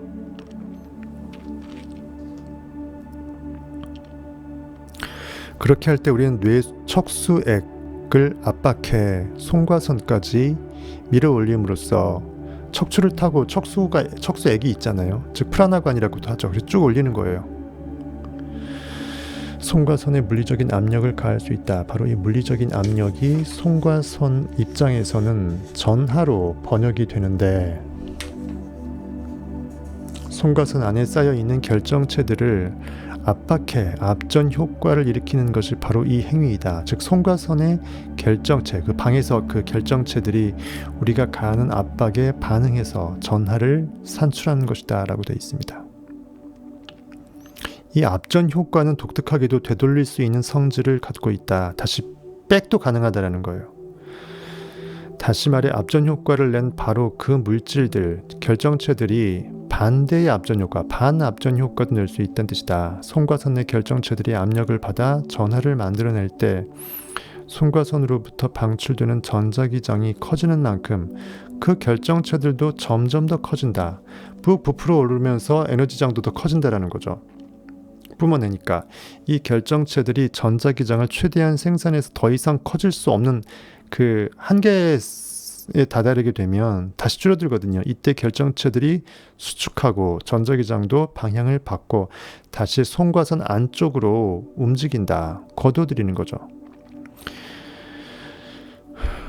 이렇게 그 전자기장이 송과선 결정체들에 다다르면 다시 그 결정체들을 압축시키면서 또 다른 전자기장을 만들어낸다. 이런 확장과 수축의 반복, 이것이 바로 전자기장의 진동을 영속화시킨다라고 합니다. 그냥 무한정으로 팽창만 하는 게 아니라 한계치에 다다르면 다시 수축했다가 무슨 아코디언처럼 그렇죠? 수축했다가 확장됐다가 이것이 결국 에너지의 그 진동을 오히려 영속적으로 만들어준다는 거예요. 그렇다면 내가 앞의 5장에서 호흡을 참고 내재근들을 조이고 수축시키라고 한 이유를 이제 알 것이다. 이제 알긴요. 그때 이미 알았잖아요. 우리는 완벽하게 느꼈잖아요. 그렇죠? 그리고 이 호흡 기술을 반복 연습해야 하는 이유도 분명해졌다. 숨을 참고 근육 조이기를 거듭할 때마다 송과선의 압전 성질을 활성화시킬 수 있기 때문이다. 그때 우리가 그토록 그 느낌이 더 오고 필이 더 오고 황홀한 느낌이 들었던 것은 결국은 이 송과선, 뇌 중앙에 있는 송과선이 압력을 받아서 그 뇌가 오르가즘에 이를 수 있었다라는 거죠. 그 좋은 느낌이 쭉 올라가다가 등골을 타고 머리 위로 쏟아지잖아요.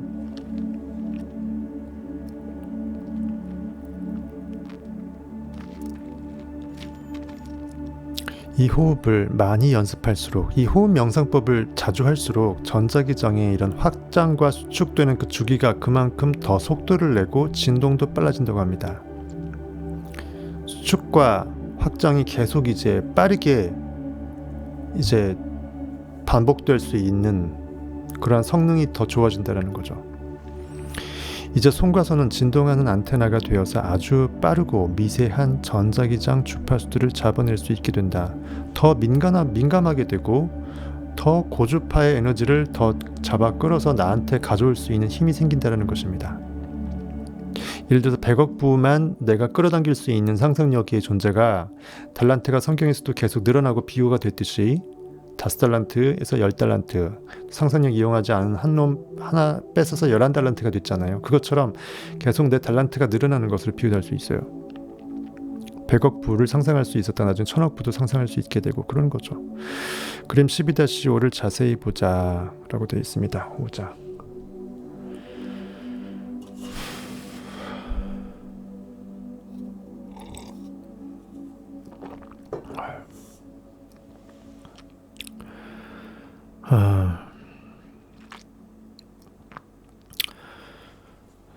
(5장에서) 호흡 시 뇌척수액의 움직임에 대해 이야기했었는데 이제 거기서 좀 더 나아가 보자. 뇌척수액이 뇌로 들어갈 때에는 척추와 척수 사이의 공간, 그래서 우리가 중심관, 프라나관이라고 했었죠. 이것을 통해 쭉 올라갔죠.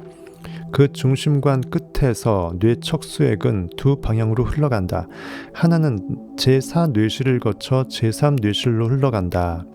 그렇게 흘러가는 동안 뇌척수액은 좁은 관을 통과해서 제3뇌실 바로 뒤편에 자리 잡고 있는 솔방울처럼 생긴 곳, 그 송과선에 안착한다.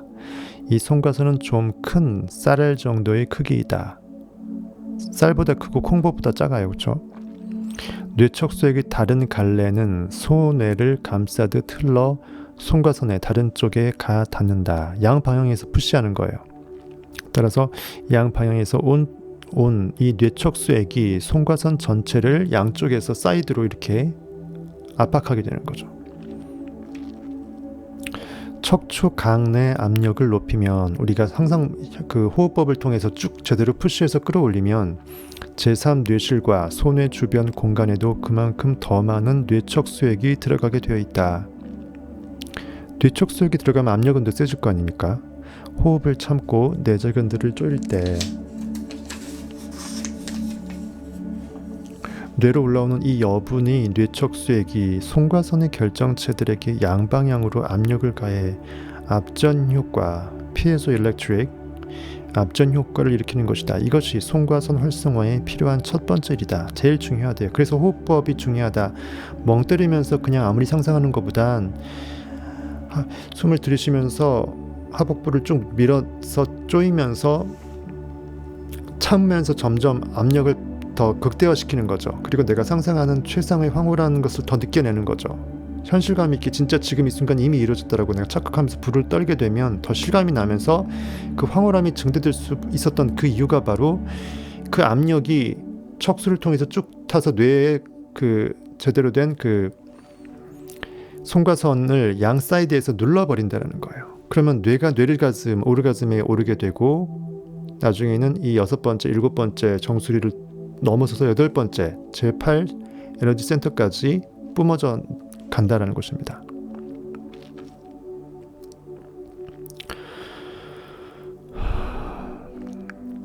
거기 보게 되면 그림 보시면요, 코를 통해 숨을 들이쉬면서 동시에 내재근들을 조이면 뇌로 향하는 뇌척수의 흐름이 빨라진다. 정수리로 향하는 에너지의 움직임을 따라가면서 숨을 참고 내재근들을 조일 때 척추각 내의 압력이 높아진다. 그 커진 압력 덕분에 뇌척수액이 이거 다 했던 거죠. 네, 똑같은 말인데 그림에 써져 있네. 송과선이 멜라토닌을 분비한다. 두 번째, 이젠 송과선이 멜라토닌을 분비한대요. 첫째는 일단 압전 효과로 푸시해서 거기가 활성화되도록 건드려주고, 두 번째는 그 송과선이 멜라토닌을 분비하는 거. 뇌척수액은 뇌실체계라는 폐쇄 체계를 따라서 움직인다라고 합니다. 이 체계가 있기 때문에 뇌척수액이 척추 아래 끝에서부터, 우리 척추 아래 꼬리뼈 있는 쪽에서부터 척추를 따라 올라온 뒤 뇌의 내 뇌실을 통과한 후 다시 척추 아래 끝의 그 뼈를 천골이라고 했잖아요. 엉덩이 쪽에 있는 거. 그 천골로 돌아갈 수 있다. 숨을 들이쉬면서 그 숨이 정수리까지 올라가는 것을 따라가다가 다시 숨을 참고 내재근들을 조일 때 뇌척수액의 흐름이 계속 촉진된다. 송과선 표면에는 라틴어로 속눈썹이란 뜻의 미세한 선모들이 나 있다라고 합니다. 6번째 요거. 미세한 선모들이 송과선 그 표면에 이렇게 돼 있어요. 저게 굉장히 민감하게 작동을 해서 그 모든 것들을, 온 우주의 에너지들을 다 민감하게 느껴내겠죠. 파동들을. 그렇죠? 뇌척수액이 뇌실들을 평소보다 빠른 속도로 관통할 때 이 털들을 건드리게 되는데, 이때 송과선이 크게 자극을 받는다. 남근 모양을 하고 있는 송과선은 세차게 올라오는 뇌척수액과 척추 강내 압력의 증가로 생긴 전기적 활성화로부터 동시에 자극을 받으면 물리적인 압력과 전기적인 활성화 둘 다 양공작전이 되어버리는 거죠. 그래서 예전부터 남근을 숭배하는 사상이 단순히 남성의 성기만이 아니라 그것을 닮은 이 송과선을 향한 은밀한 메시지일 수도 있겠다라는 생각을 저는 해봅니다.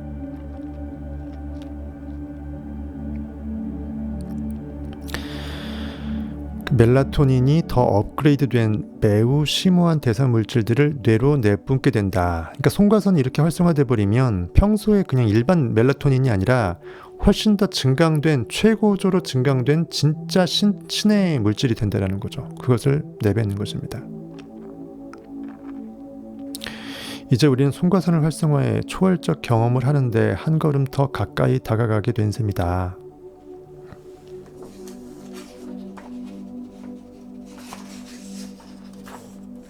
다음 세 번째, 에너지가 뇌로 직접 배달된다. 택배 시스템이네요. 에너지가 뇌로 간대요. 우주에 로켓을 쏘아 올릴 때 중력을 이기는데 에너지가 가장 많이 소모되는 것처럼 우리 몸속 아래쪽의 세 에너지 센터들로부터 에너지를 끌어올리는데 무엇보다 큰 노력과 집중이 요구된다. 가슴까지가 너무 멀었잖아요. 세 번째에서 네 번째 가슴까지 올리는 게 너무 힘들었어요. 우리가 스스로를 가두고 살아온 과거의 자기 제한적인 현실의 고깃덩어리로 감옥처럼 갇혀버린, 스스로 나를 한계 지어버린, 인식의 자율권을 스스로 박탈해버린 그러한 응어리들 있죠. 제한적인 감정들로부터 벗어나려면 강렬한 의도가 더해진, 내가 정말 궁극으로 원하는 그 궁극의 메시지가 있어야 돼요. 강렬한 의도가 더해진 호흡이 필요하다. 최고의 황홀한 성취 이후의 상황을 상상하면서 느껴내면서 실감나게 나를 축하해주는 사람의 표정과 목소리를 드러내면서 호흡 명상법을 쭉 가동하는 거예요.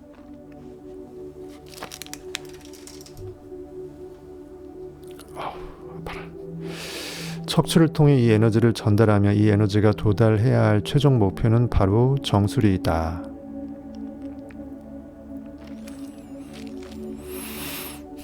정수리까지 가는 게 목적지라고 합니다. 에너지가 척추를 따라 올라가면서 말초신경계가 활성화된다. 이거 7번.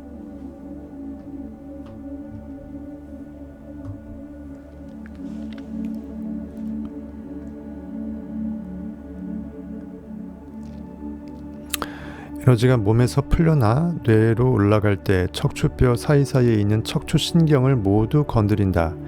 그렇게 자극받은 신경들은 다시 말초신경을 자극하게 되고 이에 따라 우리 몸 곳곳의 조직과 기관에도 더 많은 에너지가 전달된다.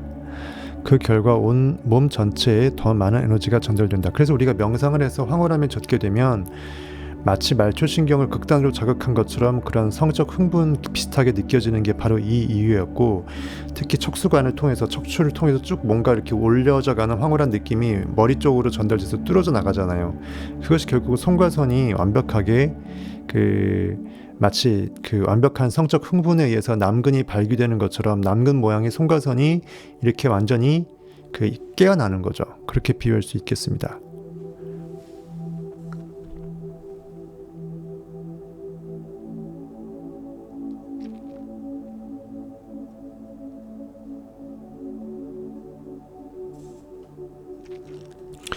이제 호흡을 할 때마다 우리는 전하를 띤 입자들을 척추 위쪽으로 보낸다. 이 입자들이 속도를 올릴 때 전기 흐름이 바뀌게 되면 유도장이라고 해서 자기가 바뀌거든요. 그래서 유도장, 인덕턴스 필드라고 해서 유도장이 만들어진다. 이 유도장이 뇌에서 몸으로 또 몸에서 뇌로 양방향의 정보의 흐름을 바꿔서 소통을 촉진한다. 이 유도장이 우리 몸의 오르가즘, 체력의 소모, 소화, 투쟁 혹은 도주할지에 대한 스트레스, 통제에 관계하는 이런 것들, 우리 몸의 아래쪽 세 에너지 센터들로부터 에너지를 마치 진공청소기처럼 빨아들인 다음 그것을 나선 모양으로 곧장 쭉 이렇게 회오리 모양처럼 이렇게 유도한 다음에 전류가 이렇게 흐르게 되면 자기장이 이렇게 회오리 치잖아요. 그러면서 매그네틱 필드가 위로 솟구치는 거예요. 뇌관으로 전달된다. 에너지가 척추뼈들을 하나씩 통과할 때 이 에너지는 척추에서 우리 몸의 각 부분들로 이어지는 신경들도 지나가게 되는데 그중 일부는 말초신경에까지 도달해 우리 몸의 조직과 기관을 포함한 몸 전체에 영향을 끼친다. 이 신경 채널을 따라 흐르는 전류가 우리의 경락 체계를 활성화하고 그 결과 우리 몸의 다른 체계들도 모두 더 많은 에너지를 갖게 된다. 뇌간에 도달한 에너지는 망상체를 통과하게 되어 있다. 뇌에서 몸으로 또 몸에서 뇌로 보내지는 정보를 매 순간 편집하는 것, 그 역할하는 것이 망상체라는 거라고 합니다. 망상체는 망상활성계, 즉 RAS의 일부로 우리 몸을 깨어나게 하는 기능을 한다. 예를 들어 깊은 잠을 자다가 무슨 소리가 나서 깰 때 우리를 놀라게 해서 깨우는 것이 바로 이 망상활성계의 역할이다. 그러나 교감신경계가 활성화되었다가 곧 부교감신경계가 활성화될 때 교감은 엑셀이고 부교감은 브레이크 역할을 한다 그랬죠. 그것이 둘 다 자율신경계, 즉 잠재의식이 주관하는 자율신경계의 쌍두마차인데, 망상 활성계에는 우리 몸에 저장되어 있던 에너지를 고갈시키는 것이 아니라 뇌로 되돌려 보낸다. 즉 현실에 들러붙어 있는 의식의 떡덩어리들을 제거해서 원인 세계의 창조의 힘으로써 환원시킨다라는 것이에요. 원인 세계에서 의식이 상상할 수 있도록 잠재의식 쪽으로 빼내는 걸 말합니다. 이 에너지가 뇌관에 도달하면 바로 시상 문이 열리고 에너지는 망상체를 통해 시상으로 들어간다. 그러면 이 시상은 그 에너지의 정보를 신피젤에 보낸다. 이제 망상체가 열리고 우리는 훨씬 큰 수준의 자각을 경험한다. 온 우주와 하나됨을 느낀다. 나는 오직 의식이고 현실은 나와 무관한 기존에 있는 의식의 결과물일 뿐이다 라는 거죠. 현실은 허상이고 실체는 나는 자각이다. 의식이다. 더 의식적이 되고 더 깨어났다고도 할 수 있다. 시상을 우리 뇌의 더 높은 센터들로 선로가 연결된 커다란 역 정도로 생각하자라고 합니다. 그러니까 시상이 우리 뇌의 더 높은 곳으로 나를 이제 이끌어주는 그 중간 역 기지라고 보시면 돼요. 이때 우리 뇌는 감마파 상태로 들어간다. 감마파는 가장 주파수가 이렇게 빡세게 베타파보다 고베타파보다 더 빡셌던 거잖아요. 더 현실처럼 느껴지는 영적인 그 리얼 그 상황을 내가 목격할 때, 느낄 때 나타나는 현상입니다.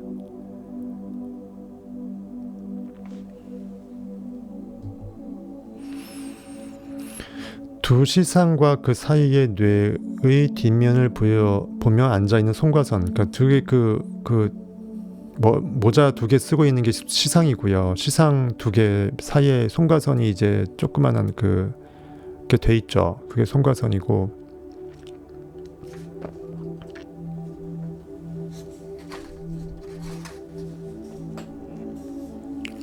조금 더 덧붙이자면 중뇌 위쪽에 두 부분으로 나뉘어 나란히 위치해 있는 이 시상은 신피질의 두 반구에 각각 영양분을 공급한다. 송과선은 그 두 시상 한가운데에 뇌의 뒷면을 보며 앉아있다. 뒤로 이제 돌려서 앉아있는 것처럼 보이는 그 모양입니다. 에너지가 그 두 시상의 접합 부분에 이르면 시상이 뇌의 다른 모든 부분들에 연결되어 있는 중개국 같은 곳임을 기억하라고 감안하라고 합니다. 시상은 그런 중개국 역할을 하는 것입니다. 그러면 그 두 시상은 곧장 송과선의 뇌로 멜라토닌을 분비하라고 메시지를 보냅니다.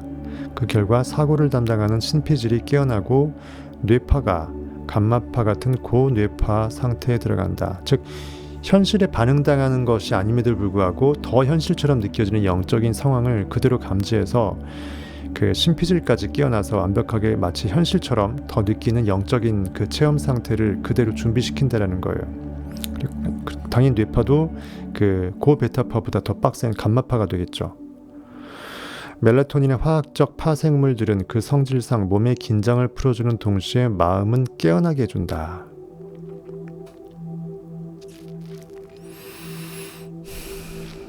당신도 이제 알다시피 뇌가 베타파에 있으면 교감신경이 외부의 비상사태에 대비하기 위해 깨어나 생존을 위해 에너지를 쓴다. 보통의 상황은 그렇죠. 현실에 더 풀로 반응해야 되니까. 하지만 감마파 상태에서는 현실보다 리얼하게 더 상상을 하게 될 때, 몰입이 됐을 때 가능한 거잖아요. 신비적인 체험을 하거나 생명 에너지를 잃는 것이 아니라, 즉 현실에 반응해서 에너지가 고갈되는 것이 아니라 나한테 스트레스 독성 호르몬을 이제 주사시켜 주는 것이 아니라 에너지를 자유롭게 풀어줌으로써 우리 몸에 더 많은 에너지를 만들어내며, 이 점이 베타파 상태와 다른 점이다. 의식이 더 깨어나서 더 영적인 활동을 더 잘할 수 있도록 영적 에너지가 증강된다는 거예요. 우리는 비상사태나 생존 모드가 아니라 축복받는 상태에 있게 되는 것이다. 온 우주와 하나 되는, 모두가 나에게 축복하는 그러한 느낌의 모드로 된다는 거예요. 생존 모드가 아니라.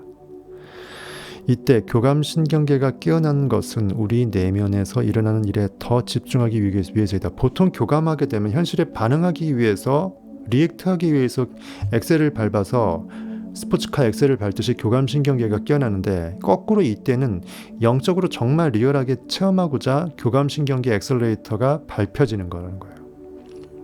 그만큼 신묘막측하기 때문에 베타파, 고베타파보다 더 빡센 감마파가 황홀하게 느껴진다는 것입니다. 5장에서 에너지가 몸에서 뇌로 옮겨갈 때 몸을 둘러싸고 토로스창, 원환체, 원처럼 이렇게 둘러서 이렇게 생겨났던 거 기억나시죠? 원환체가 생겨났다고 했다.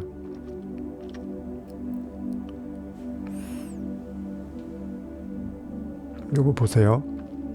원래 토러스는 사과 모양으로 저렇게 블랙홀이나 사과 모양으로 많이 돼 있는데 이제 에너지가 척수를 타고 뇌로 이렇게 싹 싸지게 되면 전류가 이렇게 폭증하게 되면 자기장이 이렇게 회오리 치면서 위로 뿜어내지면서 이렇게 회전하잖아요.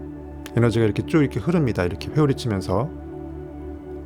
근데 이제 역방향 토러스라고 해서 거꾸로 그거의 반대 방향으로 내 머리 위로 에너지가 다시 들어오는 상황이 생긴다는 거예요. 통합적 에너지가 몸속으로 다시 들어오는 겁니다.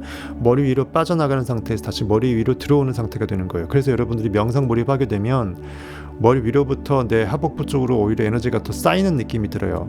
마치 성적인 에너지가 더 커지는 느낌이 든다고요. 느낌으로 따지면. 이거는 해보시면 압니다.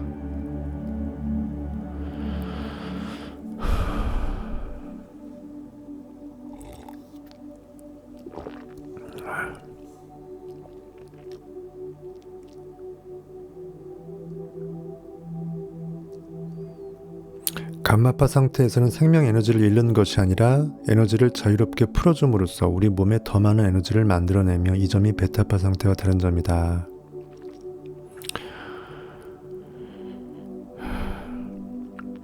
(5장에서) 에너지가 몸에서 뇌로 옮겨갈 때 몸을 둘러싸고 토로스장이 생겨난다고 했다. 뇌 척수의 그 움직임을 가속화해 척추 위쪽으로 전류가 흐르게 할 때 우리 몸은 자석이 되고 전류가 이렇게 흐르게 되면 유도 자력이 생겨서 매그네틱 필드가 같이 생성이 돼서 전류 자기장이 같이 교호하잖아요.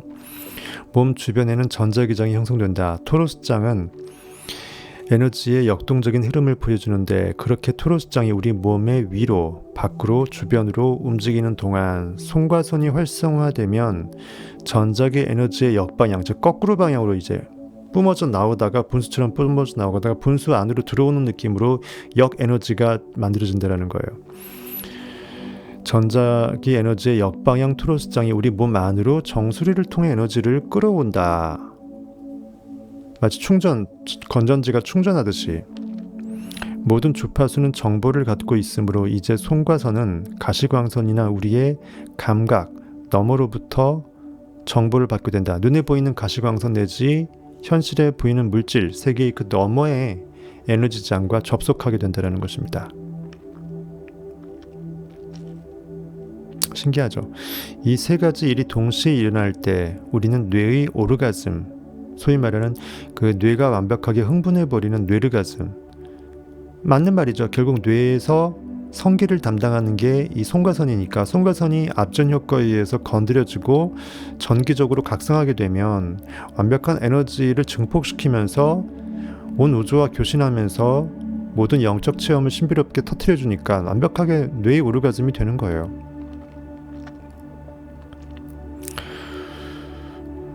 사도 바울이 다메섹 도상에서 눈꺼풀이 뒤집어지고 3일 동안 앞을 못 보고 영적으로 깨어나는 그것을 빗들 수 있겠습니다. 이제 뇌에 안테나가 생겼고 이 안테나가 물질 너머, 시공간 너머로부터 오는 정보를 잡아내고 있는 것이다. 그 정보는 더 이상 감각에서 나오는 것이 아니다. 즉 더 이상 현실에 반응해서 느껴지는 느낌이 아니라는 거죠. 영적으로 내가 원하는 것을 그려서 온 우주로부터 받아들여 갖고 내 스크린에 그대로 떠올리기는 그러한 영적인 감흥이라는 거예요.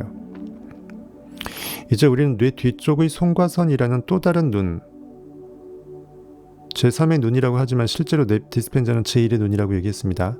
이것을 움직여 양자장으로부터 정보를 받고 있는 것이다. 즉 온 우주와 내가 하나임을 느끼고 너희는 가만히 있어 내가 하나님 됨 알지어다. 성경에 나와 있는 그 상황이 되는 거예요.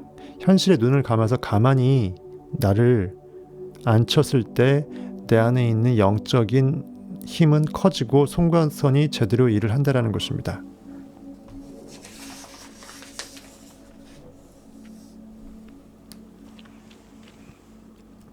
그 다음에 멜라토닌이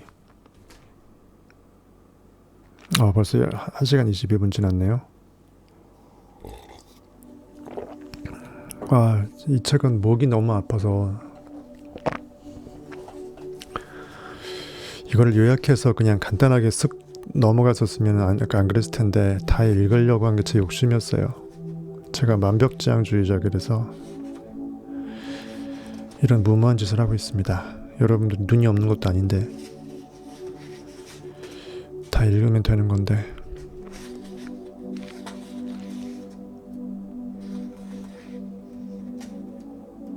조금만 더 할게요.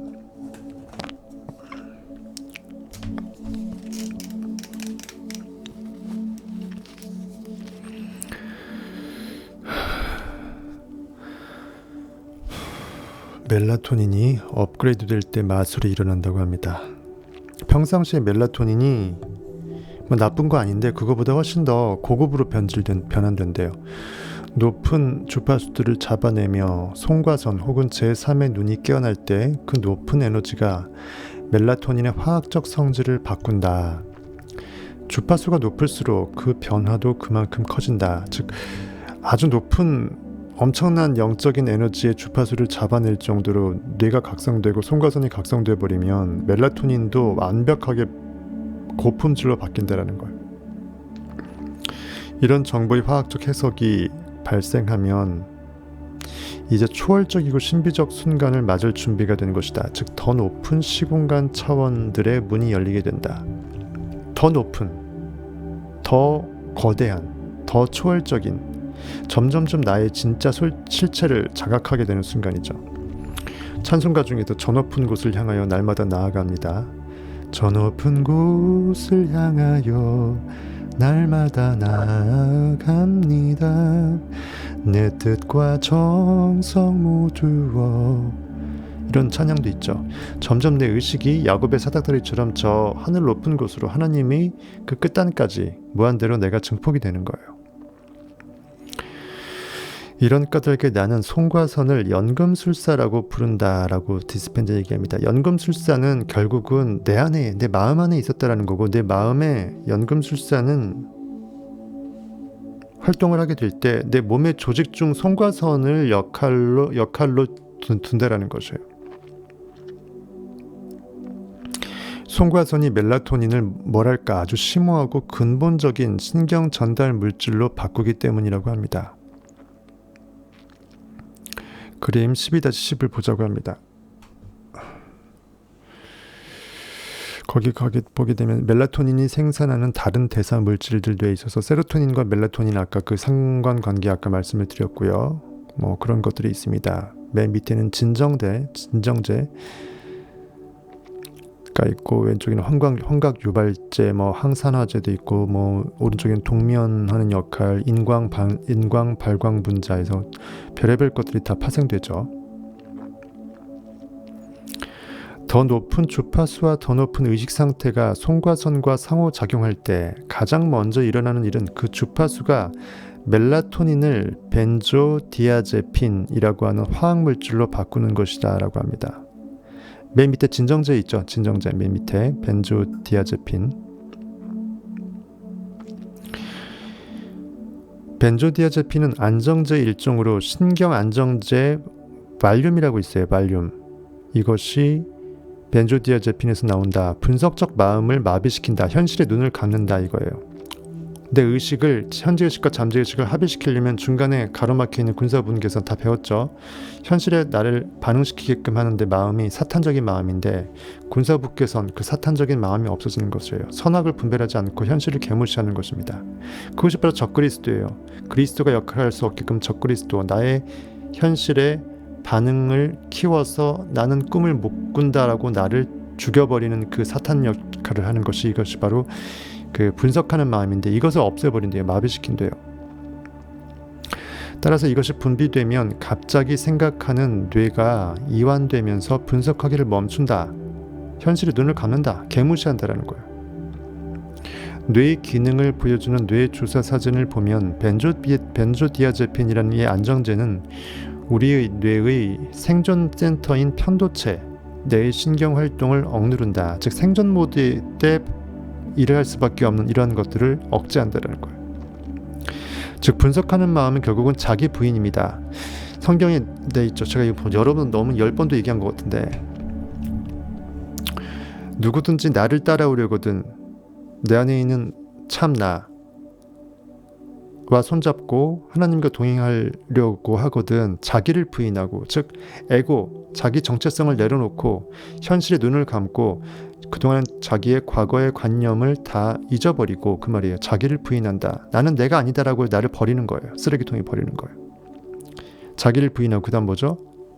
각자의 십자가를 메고, 십자가는 크라이스트, 나의 구원자, 손과 손을 상징으로 한 영적인 안목을 들어 올리는 거예요. 나는 의식이다, 고깃덩어리가 아니다 이거죠. 그때 비로소 너희들은 나를 따를 수 있다는 거죠. 내 안에 있는 나를 따를 수 있다는 거죠. 누구든지 나를 따르려거든 자기를 부인하고 자기 십자가를 메고 나를 따르려니, 이렇게 말한 것입니다.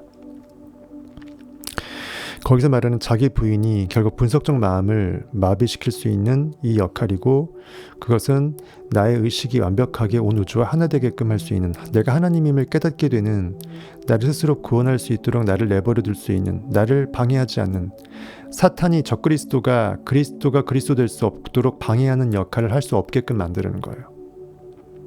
뭔 말인지 이해 못하시면 부활 시리즈부터 네빌 고다드 시리즈 보시기 바라겠습니다.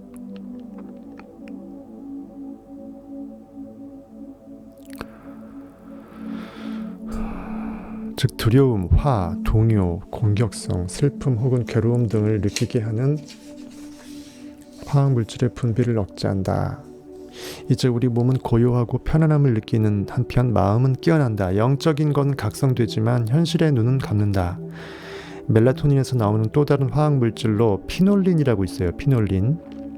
피놀린이라는 아주 강력한 항산화제도 하나 만들어낸다. 그 그림에서 보면 왼쪽에 하나 있죠. 항산화제 중에 피놀린. 산화를 막는다 해서 항산화예요. 노화를 막는 거죠. 피놀린이 중요한 이유는 세포에 유해하고 노화를 야기하는 활성산소를 공격하기 때문이다.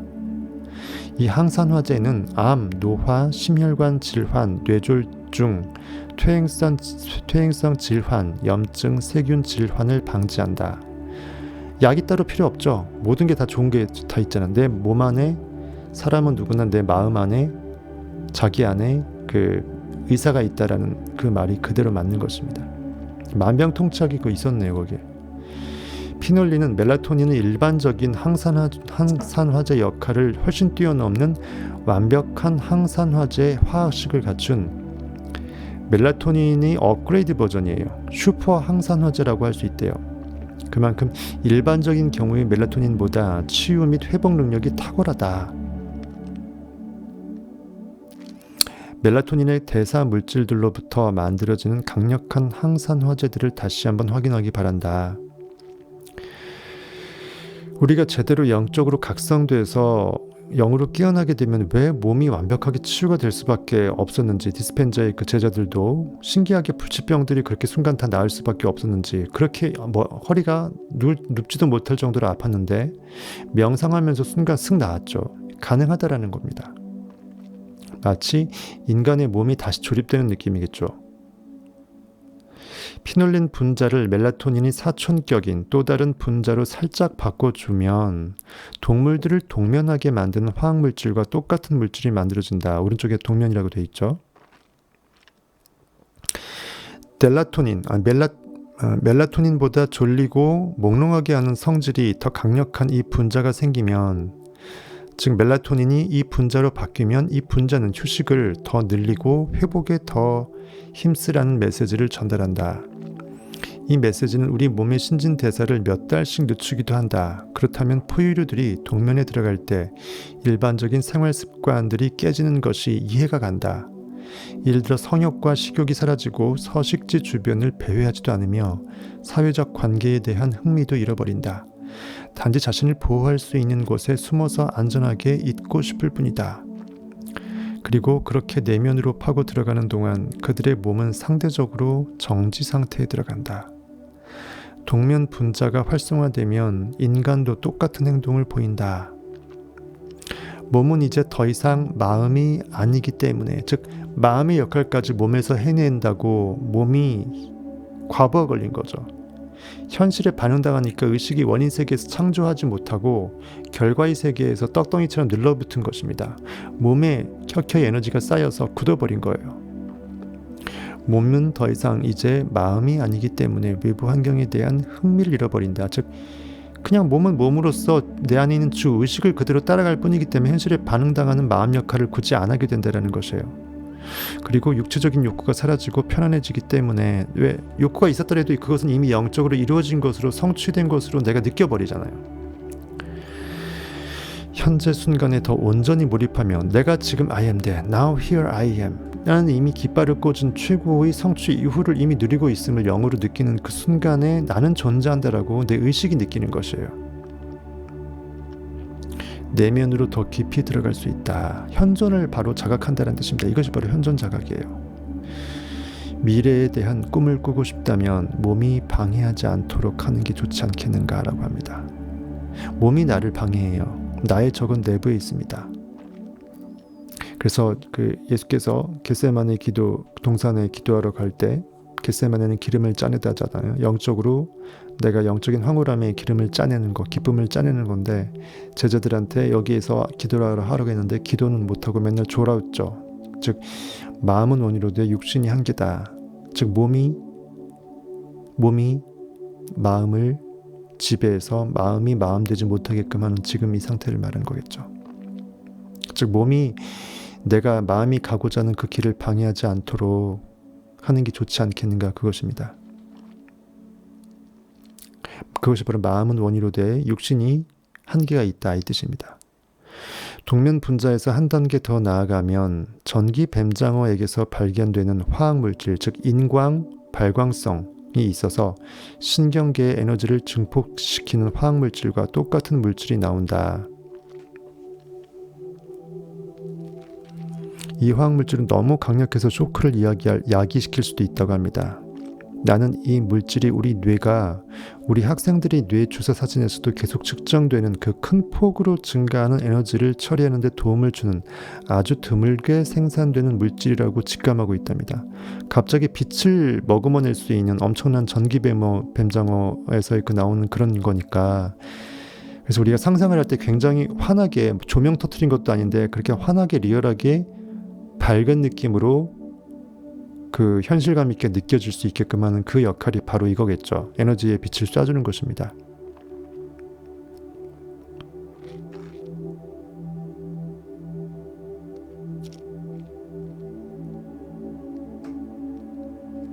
자극을 받을 때마다 에너지로 불을 밝히는 이 전기 뱀장어를 떠올려 보라. 우리 뇌가 활성화될 때도 바로 그런 일이 일어난다고 합니다. 하지만 여기서 만들어지는 에너지와 정보는 외부 환경에서 감각을 통해 경험한 결과가 아니라, 즉 현실에 반응한 리액팅으로서의 그 카메라 필름이 아니라는 거죠. 뇌 안에서 주파수를 업그레이드한 결과다. 즉 내 안에 있는 나의 의식이 스스로의 인식의 존재를 각성시켜서 진짜 나는 이 정도까지 인식할 수 있는 존재구나, 나의 달란트가 훨씬 더 올라가서 달란트가 승급되어서 나의 존재를 더 확장성 있게 자각하게 되는 그 상태죠. 진리를 깨어나는 거예요. 소위 말하는 거듭남입니다. 부활이에요. resurrection.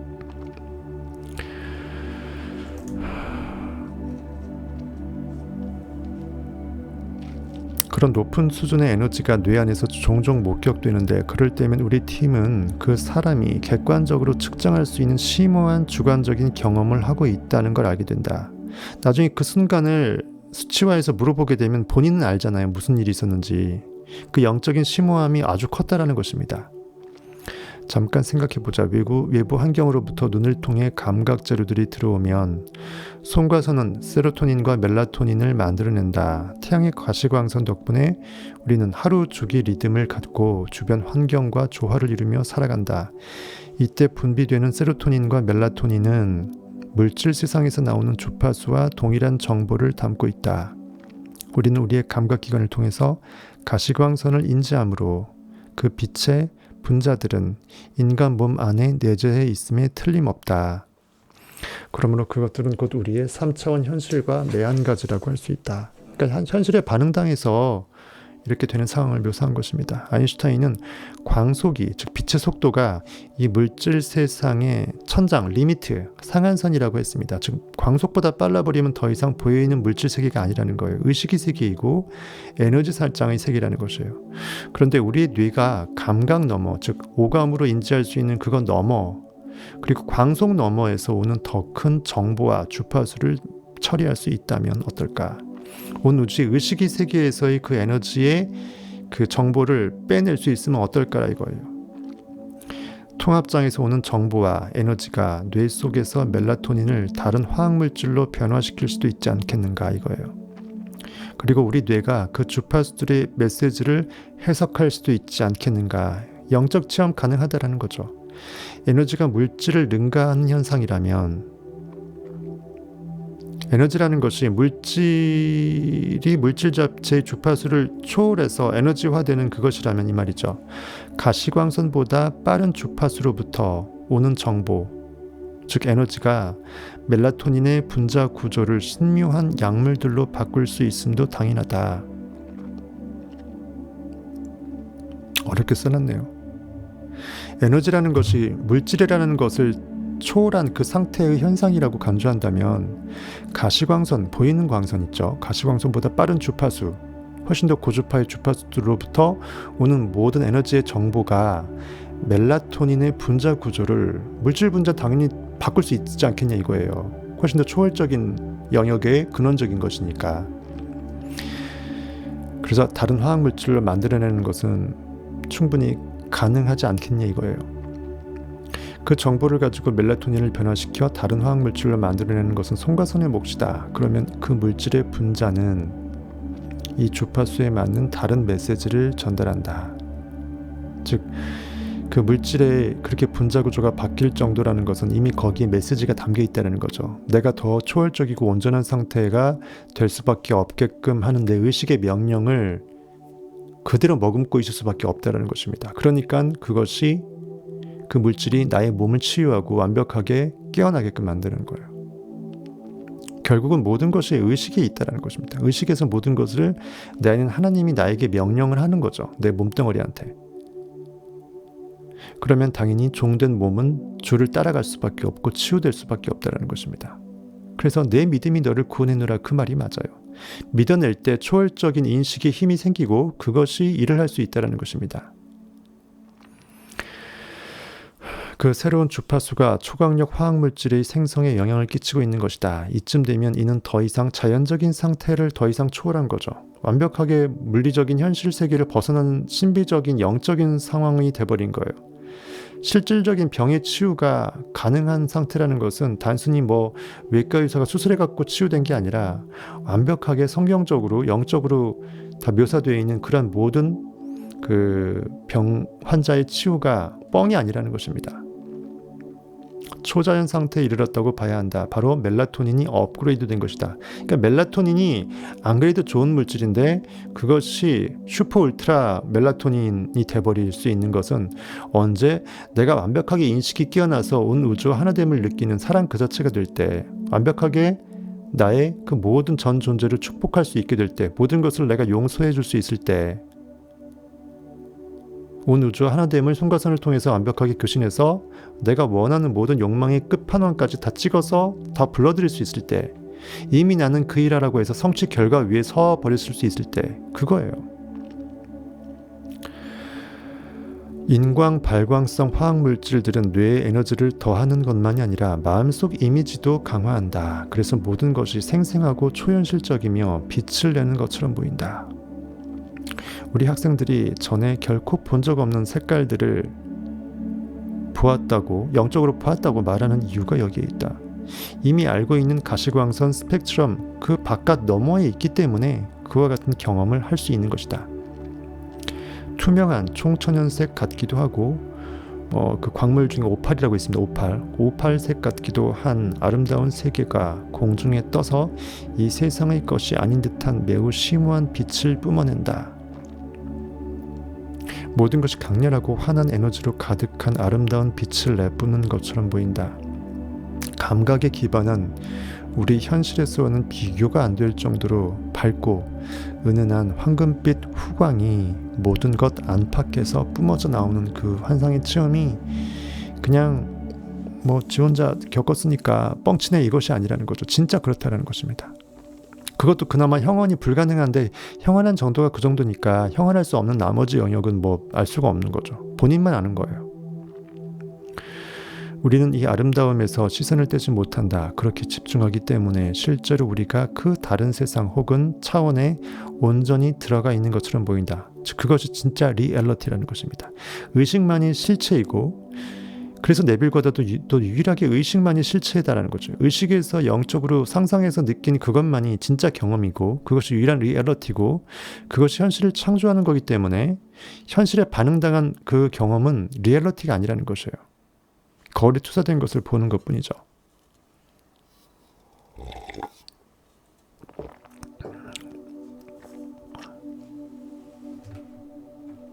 그림 12-10을 다시 보자. 멜라토닌을 또 한 번 바꾸면 디메틸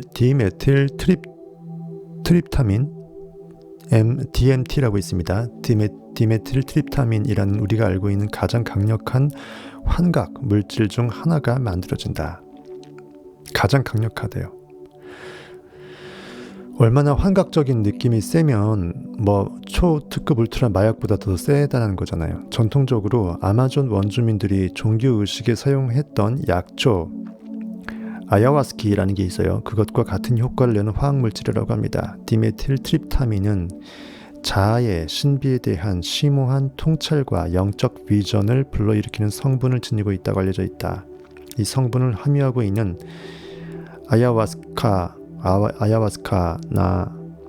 그 비슷한 식물을 섭취할 때 우리 몸은 단지 디메틸 트립타민만 얻는다. 그러니까 그 약물을 먹을 때는 딱 그것만 먹는다라는 거죠. 하지만 이때 송과선이 활성화되면 앞에서 말한 그 모든 종류의 완벽한 만병통치 약방도 아니고 그 모든 좋은 것들은 싹 끄집어들여서 패키지로 종합선물 세트로 얻을 수 있다라고 합니다. 그 결과 매우 심오한 내적 경험들을 또 하게 되고요. 어떤 사람들은 시간이 영원한 것으로 보인다. 이 확장되는 경험, 사실 그게 실체이기 때문에 시간이 확장되는 그 경험을 했다. 즉 더 이상 시간이 간다고 느끼지 않게 되는 순간을 말하는 거예요.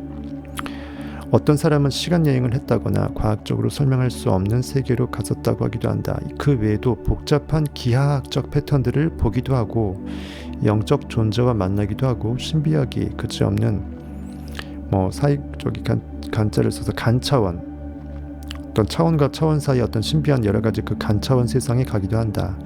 우리 학생들도 송과선 명상 중에 기지의 물질 세상 너머로 가서 놀라운 경험들을 한다.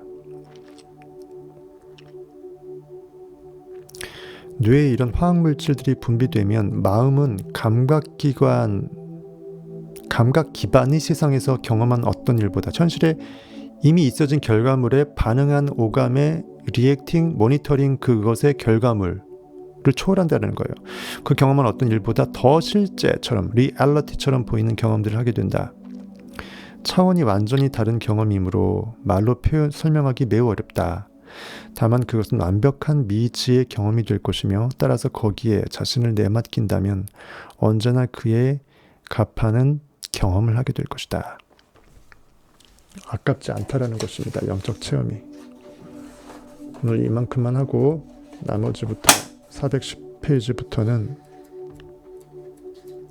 악도를 많이 했습니다. 컨디션이 사실 되게 안 좋아서 방송 안 하고 싶었는데 어쩔 수 없이 했어요. 여러분들 생각해서 기다리는 몇 분들 때문에 했습니다. 428페이지까지가 이번 챕터 12장인데 많이 했습니다. 그래도 오늘 410페이지부터 나머지는 다음 시간에 하도록 하겠습니다. 고생하셨습니다.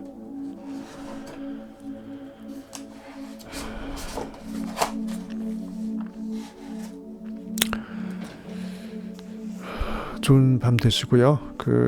여러분들이 또 오늘 또 1시부터 멜라토닌 잘 나온다고 하니까 4시까지 자기 전에 멜라토닌을 송가선을 잘 상상해 보시면서 하는 좋은 시간 될 수 있기를 바라보겠습니다.